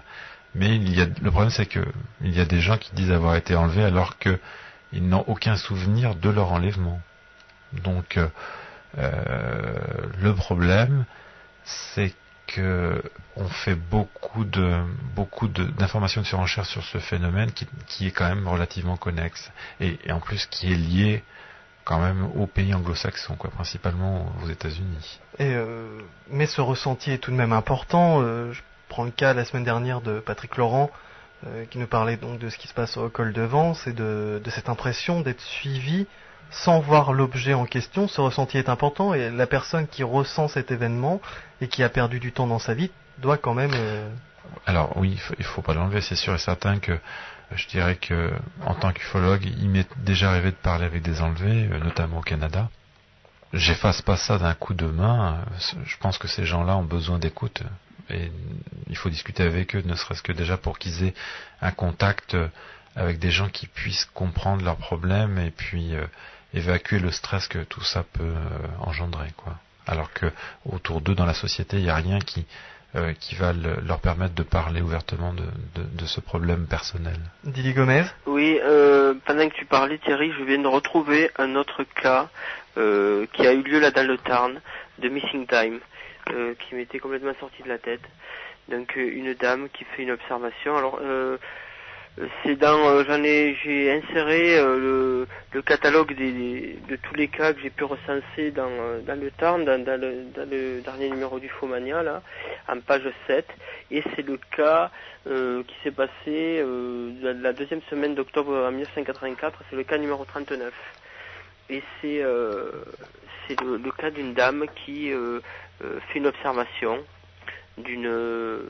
on va dire d'une lumière qu'elle a comparée à une grande étoile qui était comme posée sur le toit d'une maison, et quand elle est passée en voiture, cette étoile est descendue et s'est présentée donc devant elle, face à elle, donc juste au-dessus de la voiture, elle est passée, elle a continué puisqu'elle a eu très peur, elle s'est pas arrêtée, elle a continué son chemin, rentrée chez elle, et elle m'a dit, à partir du moment où elle est passée sous cette lumière elle a comparé ça à une grande étoile. Alors elle m'a dit ça faisait 50 cm de diamètre pour avoir une idée un peu de la grosseur. Donc c'était pas non plus quelque chose d'énorme. À partir du moment où elle est passée dessous, elle ne se rappelle plus de rien. Sauf une chose, c'est quand elle est arrivée chez elle, donc à destination, sa mère qui donc vivait avec elle à l'époque mais qui est décédée depuis, lui a dit par rapport à l'heure de départ, elle lui a dit mais vous êtes en avance en fait. Enfin tu es en avance. Et tu aurais donc la personne quand elle m'a raconté ce qu'elle avait ressenti, elle était vraiment frustrée parce que elle ne comprenait pas. Elle ne se souvenait vraiment de plus rien du tout à partir du moment où elle a vu cette lumière et qu'elle était rentrée chez elle. Donc elle reste actuellement, c'est une personne qui est assez âgée, mais elle reste vraiment frustrée depuis 1984, ça va faire 20 ans, de plus du tout se rappeler en fait ce qui a pu se passer. Alors elle a gagné du temps. Voilà, alors elle par contre, oui, c'est pas forcément un missing time, mais elle a gagné du temps. Donc voilà, elle est arrivée plus tôt que prévu. Alors je suis en train de relire là le rapport que j'ai fait. C'est une enquête que j'ai fait en novembre 2001. Donc le cas date d'octobre 84. Il y a eu aussi à cette même période un voisin qui a fait aussi une autre observation, mais qui lui n'a pas souhaité témoigner. Donc j'ai quand même réussi à avoir des informations. Donc, il y a eu effectivement le même soir que cette dame le même soir qu'elle a fait son observation, il y a eu d'autres personnes qui ont vu également autre chose qui correspondrait à ce qu'elle avait vu. Alors ça serait peut-être bien de mettre cette dame en relation avec Jean-Jacques Walter parce que moi à ma connaissance il n'y a aucun livre en français qui a été publié sur le phénomène enlèvement, et pour cause, je pense qu'il n'y a pas de cas vraiment, je pense qu'il n'y a pas de quoi remplir un livre. Tous les bouquins que j'ai pu lire sur le phénomène... Tu parles de cas français, oui. Oui, bien sûr, je parle de cas français. Tous les bouquins que j'ai pu lire, je pense à David Jacobs, à Bud Hopkins et à d'autres. Scriber, oui, sont des cas nord-américains. Voilà, donc il y a peut-être matière à réflexion. Il y a peut-être des cas en fait qui sont passés entre la maille du filet, mais à ma connaissance, je pense pas que ça soit un phénomène, le phénomène enlèvement soit. C'est vrai qu'on parle beaucoup des États-Unis. Et puis alors, moi je pense à un autre problème aussi concernant les cas français. On en avait parlé entre ufologues. J'ai un peu peur que actuellement certaines personnes, donc je parlais tout à l'heure de cas d'enlèvement mais sans observation concomitante de phénomènes ovni, et de cas où il y a observation et enlèvement. Donc ces cas-là effectivement on peut s'y intéresser, mais j'ai un peu peur que en France on se trouve face à une situation qui soit un peu polluée, c'est-à-dire des gens qui ont vécu peut-être des événements traumatisants ou problématiques et dont l'esprit soit marqué par toute cette information ufologique anglo-saxonne liée aux enlèvements et qui se fixe là-dessus et qui inconsciemment essayent de lier leurs problèmes à une source ufologique d'enlèvement. Et j'ai un peu peur de cette pollution-là dans les années à venir. Si c'était le cas, on devrait avoir beaucoup plus de rapports qui nous arrivent, et c'est pas ce qui se passe. Donc ça c'est peut-être lié aussi à notre pays aussi, qui fait que les gens sont vraiment, et alors surtout que ça touche vraiment à l'intimité personnelle, les gens vraiment dans leur plus profond. Donc en France déjà, pays très cartésien, je pense que les gens ont beaucoup de mal à parler de ce genre de problème. Voilà, ça c'est une bonne explication, et moi je crois qu'aussi pourquoi le phénomène enlèvement s'est développé beaucoup plus aux États-Unis, c'est parce que là-bas tout le monde va à un psy, tout le monde va se confier, fait des régressions sous hypnose, ça pose aucun problème, ça fait vraiment partie du quotidien. Exact. Alors qu'en France, faire une régression sous hypnose, c'est vraiment tout ce qui touche à la psychologie, dans la gueule du loup, on va dire. Oui, tout ce qui touche à la psychologie en France, c'est forcément lié à la folie et aux internements, de toute façon. Ça change un peu quand même, heureusement. Oui, j'espère, ouais. Les choses évoluent, mais c'est vrai que c'est on l'entend souvent, tabou. On entend souvent en France des témoins d'observation dire ah non, moi je veux pas, j'en ai pas parlé parce que je voulais pas être pris pour un fou. Oui. Donc c'est une expression qui est encore bien enracinée chez les gens, une peur qui est bien enracinée. Mais c'est une certaine génération qui a tendance à laisser la place à une nouvelle génération qui a beaucoup moins peur de ces travaux sur l'esprit. Effectivement, maintenant qu'il y a X-Files, on est tranquille. Maintenant qu'il y a X-Files, on a fait une émission d'ailleurs là-dessus, sur l'antenne de Radio Ici Maintenant. Vous nous parliez d'un voisin qui avait vu la même chose que cette dame et qui ne voulait pas témoigner. Là, je reviens quelques instants aux observations. Est-ce qu'on peut parler de tirs groupés, d'événements rapprochés lorsqu'il y a des observations d'OVNI? Alors, on peut parler de tirs groupés, soit chez un témoin qui va faire 2, 3, 4 observations en 20-30 ans. Ça, c'est quelque chose, moi, j'arrive pas à l'expliquer.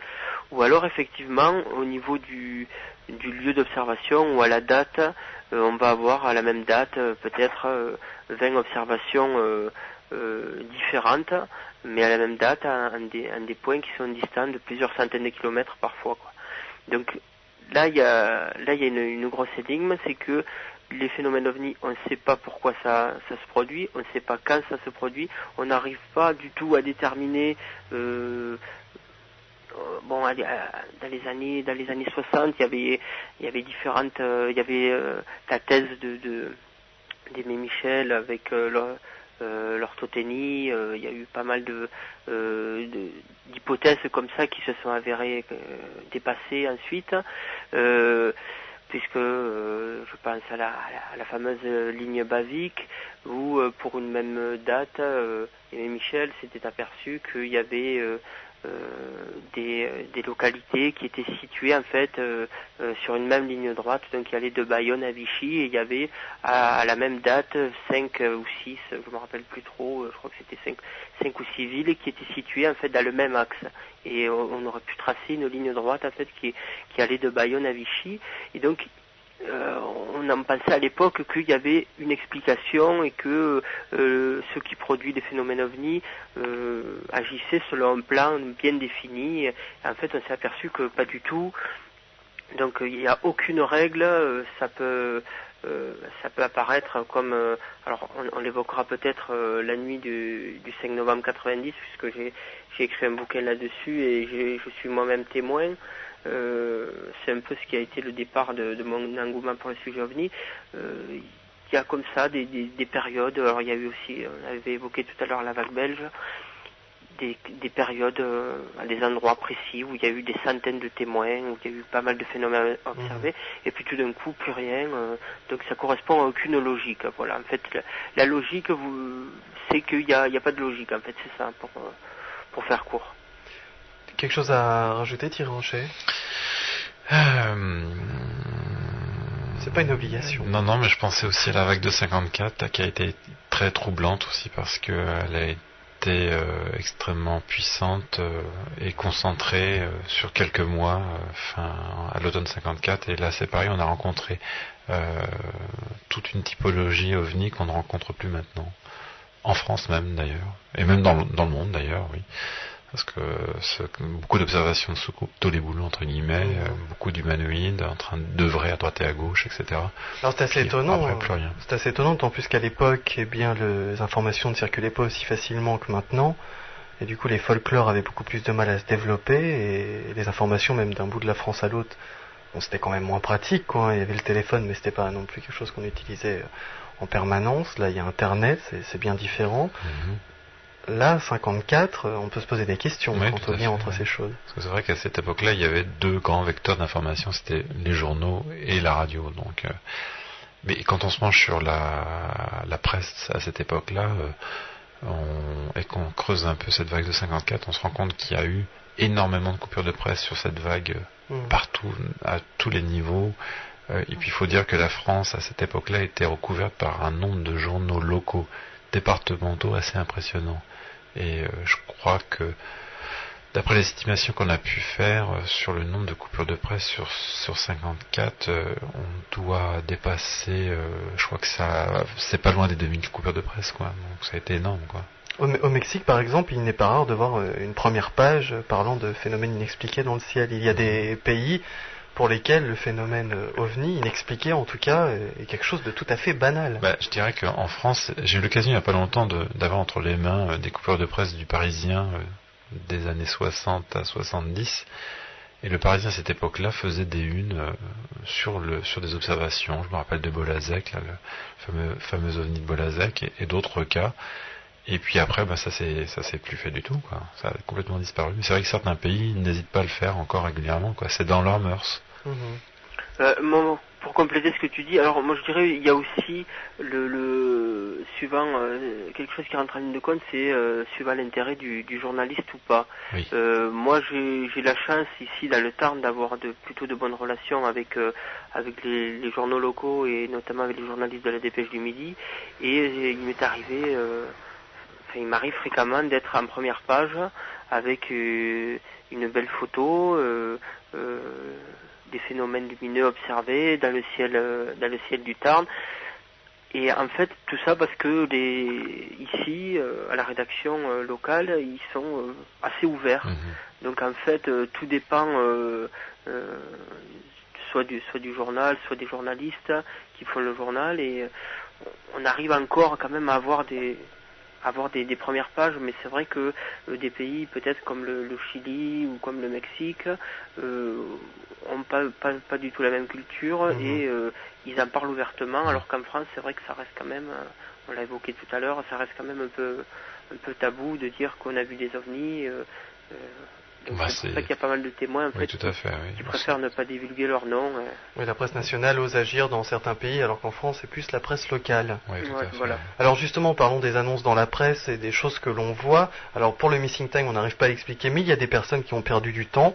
Et c'est vrai, c'est arrivé, on ne sait pas encore exactement pourquoi, mais en tout cas des hypnotiseurs, entre autres, se penchent dessus. Il y a aussi les mutilations animales. Alors, c'est un grand mot, mutilation animale, je sais, mais il y a dans le monde... Ça fait assez hard, hein. Ça fait assez hard. Quand on ne connaît pas du tout le sujet. Il y a dans le monde des endroits où on retrouve des vaches, par exemple. Oui, donc le phénomène des mutilations animales est caractérisé plutôt par le phénomène des mutilations de bovins. Donc ça a commencé à se faire connaître dans les années 72-73, je crois, explosé, je dirais, médiatiquement aux États-Unis. Mais auparavant, déjà, on avait déjà rencontré certains cas troublants. Le cas le plus troublant, c'était le cas de Snippy, je crois, un cheval qui a été retrouvé mutilé, un cheval c'était pas un cheval destiné à la boucherie, hein, c'était dans un élevage, je crois. Un cheval appartenant à une famille. Et ce cas-là a vraiment été, je ne vais pas dire dépecé dans tous les sens, mais on peut le dire, quoi. Il a été étudié sous tous les angles, et puis ça a un peu lancé le sujet. C'est un peu comme dans les enlèvements, les cas fondateurs, comme le cas de Betty Barney-Hill, quoi. Là, le cas de Snippy pour les mutilations, c'est vraiment celui qui a lancé le sujet. Et après, dans les années 70-80, on assistait à une véritable vague aux États-Unis. Donc on retrouve le problème de ce genre de choses, c'est qu'on retrouve des animaux, des bovins notamment, c'est quasiment 90% des cas, qui sont énucléés. Voilà, certaines parties corporelles ont disparu. Donc les yeux, la langue, les organes génitaux, ou l'anus, ou l'épi aussi, les muqueuses. Et puis dans d'autres cas, les cadavres sont retrouvés dans des zones inaccessibles par terre. Les cadavres ne se décomposent pas de manière normale, ne sont pas attirés, les charognards ne sont pas attirés par ces cadavres-là.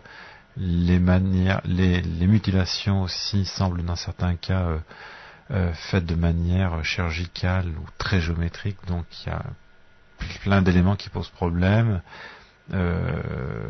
et un phénomène qui donc s'est calmé un peu pour les États-Unis, mais apparemment en Argentine ça continue. Ça vient de se déclencher depuis quelques mois en Argentine, donc ça continue de poser problème. Et pourquoi on l'a lié au phénomène OVNI? C'est tout simplement parce que dans certains cas, des cas de mutilation ont été mis en parallèle avec des observations d'OVNI ou d'autres objets volants type hélicoptère, puisque ça a été aussi un des cas troublants. Certains vachers ou certains locaux voyaient des hélicoptères noirs sans identification survoler les cas de mutilation. Didier ? Oui, alors ce qu'on peut dire quand même sur les mutilations, c'est que elles ont lieu dans des secteurs où il y a de grandes étendues, où il y a de grands exploitants, et en fait, encore une fois, un peu comme les crop circles, on n'en voit pas en France, quoi. C'est un phénomène qui est encore une fois très ciblé sur les États-Unis, un peu sur tous les États, mais surtout les États où il y a pas beaucoup de population, comme par hasard. Et j'ai entendu aussi notamment par internet, qu'il y avait des cas en Argentine. Moi, je suis pas un spécialiste des mutilations, donc je préfère m'en référer à des gens comme Michel Granger ou Jacques Poulet, qui est au Canada et qui étudie aussi de près la question. Bon, c'est vrai qu'il y a pas mal de choses assez bizarroïdes. C'est troublant. Bon, moi, quand même, j'ai encore du mal. Je préfère rester sur mes gardes, et j'ai du mal encore à relier ça en tant que, alors, les thèses qui circulent comme explication des extraterrestres qui arrivent dans leur vaisseau et qui font des prélèvements sur les bovins. Moi, Tout à fait, oui. j'ai une chose que je trouve un peu troublante. J'ai relié ça à la maladie de la vache folle. Alors pourquoi ? Parce que les cas de mutilation sont aux États-Unis, donc depuis le début des années 70, à partir des années 72-73, et pas en France. Il n'y a pas eu de cas. Alors c'est vrai que ça peut s'expliquer par le fait qu'en France, il n'y a pas beaucoup d'agriculteurs qui se promènent avec un troupeau de 1000 ou 2000 vaches. Donc bon, c'est vrai que c'est typiquement américain. Mais d'un autre côté, on n'a pas eu ce problème-là en France, mais on a eu, bon, le phénomène s'est développé surtout en Angleterre, les cas de la maladie. François Jacob. Voilà.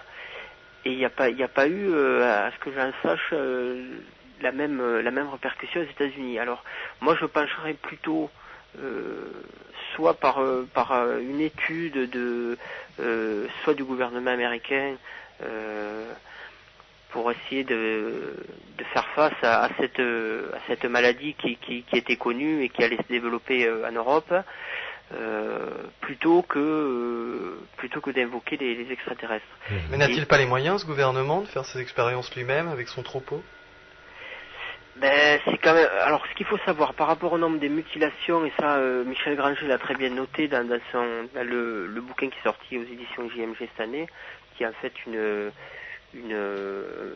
mise à jour ou une mise à jour du Grand Carnage, qui était d'ailleurs devenu introuvable, qui était sorti, je crois, en 82, il me semble. Là, oui. Donc, Michel Granger a repris ses recherches et a mis à jour, donc a réactualisé en fait. Et il s'avère que la relation n'est pas forcément évidente, de dire que les mutilations animales ne sont en fait que des actions perpétrées par des extraterrestres à identifier. J'ai reçu il n'y a pas si longtemps que ça un courrier notamment de Jacques Poulet du Canada qui me disait que c'était très facile, c'était plus facile en fait pour le gouvernement de faire des expériences de ce type sur des des troupeaux, sachant que les mutilations animales ne représentent que, je crois, alors Michel Granger l'a dit dans son dernier bouquin, que 0,5 ou 6%.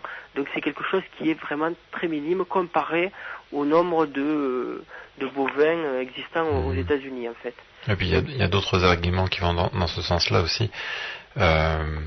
Déjà, aux États-Unis, les pâturages sont immenses et les fermiers américains donc surveillent leurs troupeaux, je crois, une fois par semaine, par exemple. Enfin, c'est une moyenne. Donc, les troupeaux sont laissés en totale liberté. Donc, les terrains sont tellement grands, les troupeaux sont tellement grands que l'agriculture et l'élevage ne se fait pas du tout à la même échelle qu'en France.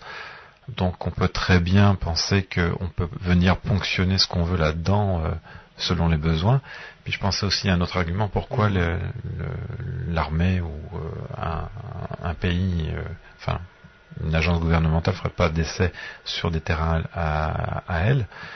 Tout simplement parce que c'est plus intéressant de faire des essais à grande échelle sur des troupeaux qui vivent dans des conditions différentes, sous des latitudes différentes, un peu partout dans le pays, donc on peut faire des analyses beaucoup plus diversifiées. Alors, évidemment, mais vous faisiez un lien tout à l'heure avec les crop circles, vous l'avez fait tous les deux, ce lien. Les crop circles, d'accord, le land art, c'est une des explications, on parle de décoration, d'artistes. Maintenant, il y a deux, trois choses que je ne m'explique pas, et j'imagine évidemment qu'on n'apporterait pas l'explication ce soir.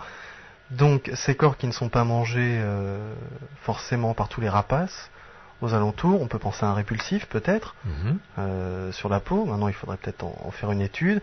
Ces corps déposés dans des endroits qui sont inatteignables par les êtres humains. Enfin, en tout cas, pas par une personne qui viendrait avec sa cisaille et puis. Oui, quand on parle de ça, ça veut dire forcément, de la technologie aérienne, quoi. En tout cas, aérien, quoi. Quel est l'intérêt de rendre les bêtes après? Quel intérêt de s'embêter à les faire nettoyer, enfin les détruire, à les faire disparaître, alors qu'on peut simplement les balancer là où ça pose plus de problème, quoi. Pourquoi s'embêter à dépenser de l'argent si on est une agence gouvernementale dans la disparition des traces, la disparition des cadavres, alors qu'il suffit de les balancer. Et à la limite, je dirais, est-ce que ça vaut pas le coup justement de balancer certains cadavres plus ou moins préparés pour laisser partir certaines informations ou laisser traîner certaines rumeurs pour couvrir un peu tout ça, quoi. Et alors comment expliquer qu'en Argentine ça est repris depuis quelques mois? Peut-être que c'est un nouveau lieu d'étude. On fait des études sur le bœuf argentin. Mais enfin, une petite correction aussi, hein. Quand je parlais tout à l'heure de liaison entre le phénomène OVNI et les mutilations, il faut garder vraiment des proportions, il faut que ça reste vraiment dans l'ordre du raisonnable. Les cas d'observation d'OVNI liés aux mutilations, c'est vraiment un très très petit cas. Mais dès qu'il y a une liaison qui apparaît entre le phénomène OVNI et un phénomène connexe, tout de suite le phénomène connexe est happé par le phénomène OVNI. On ne peut pas s'en empêcher, on l'a toujours fait pour plein d'autres sujets, le triangle des Bermudes, les pyramides, à chaque fois l'île de Pâques, etc. Il y a toujours une connexion qui se fait involontairement ou pas, par certaines personnes, par certains groupes, par certains auteurs aussi, quoi. Donc, mais là, pour les crops et les mutilations, pour les crop circles, on les voit, et les mutulations, on les voit aussi. Ce sont les deux phénomènes les plus troublants. Tout à fait. Donc du milieu ufologique, en tout cas en ce qui concerne les choses physiques. Et pour en terminer avec les mutilations, aussi on pourrait faire une petite déviation aussi sur un autre type de mutilation, mais qui a aussi un lien direct avec le phénomène OVNI. C'est ce qu'on a appelé aussi les mutilations provoquées par les prédateurs surnommés les chupacabras dans l'île de Porto Rico, où là c'est pareil, on a une connotation ufologique parce que certains pensent que ces bêtes tueuses seraient d'origine extraterrestre. C'est une hypothèse qui revient souvent, ou alors d'origine agence gouvernementale, armée, expérience biologique. Donc on retrouve aussi de ce côté-là la connexion avec le phénomène, malgré qu'il n'y ait pas de connexion directe. Mais c'est comme ça attire. Quelque chose à rajouter sur les mutilations animales, Didier Gomez? Et en fait, le problème, c'est dû à, c'est un peu le problème qu'on a en règle générale en France, c'est que on n'est pas sur place, donc c'est difficile de se faire vraiment une opinion précise sur le sujet. Il y a, à part les 2 bouquins, donc en fait, qui n'en font qu'un, de Michel Granger, il n'y a pas de bouquin en français sur les mutilations. Moi, j'ai réussi à me procurer quelques bouquins, donc en anglais, qui étaient parus au début des années 80 sur les mutilations. C'est vrai qu'on est face quand même à un gros dossier aussi. Le lien, il est loin d'être évident avec le phénomène OVNI. Ça, Thierry l'a dit et je suis assez d'accord avec lui. Et mais il y a quand même des points d'ombre. Donc il faudra peut-être attendre encore quelques années pour peut-être avoir des explications, mais en tout état de cause, il est évident que il y a de toute façon, si l'explication tout à fait l'explication de l'agence gouvernementale américaine qui fait des expériences sur les bovins en vue d'endiguer une maladie éventuelle ou qui fait d'autres expériences biologiques, il y a en tout cas matière à réflexion, quoi. Tout à fait, et d'ailleurs nous allons arriver au prochain sujet juste après une petite remontée musicale. Ça tombe sous le sens, on a parlé des enlèvements, des missing time, des mutilations animales, et évidemment on en arrive aux implants, et nous parlerons entre autres du docteur Lair. Vous êtes à l'écoute de Radio Ici et Maintenant 95.2, vous êtes aussi sur icietmaintenant.com sur internet. Nous sommes ce soir avec Thierry Rocher et Didier Gomez.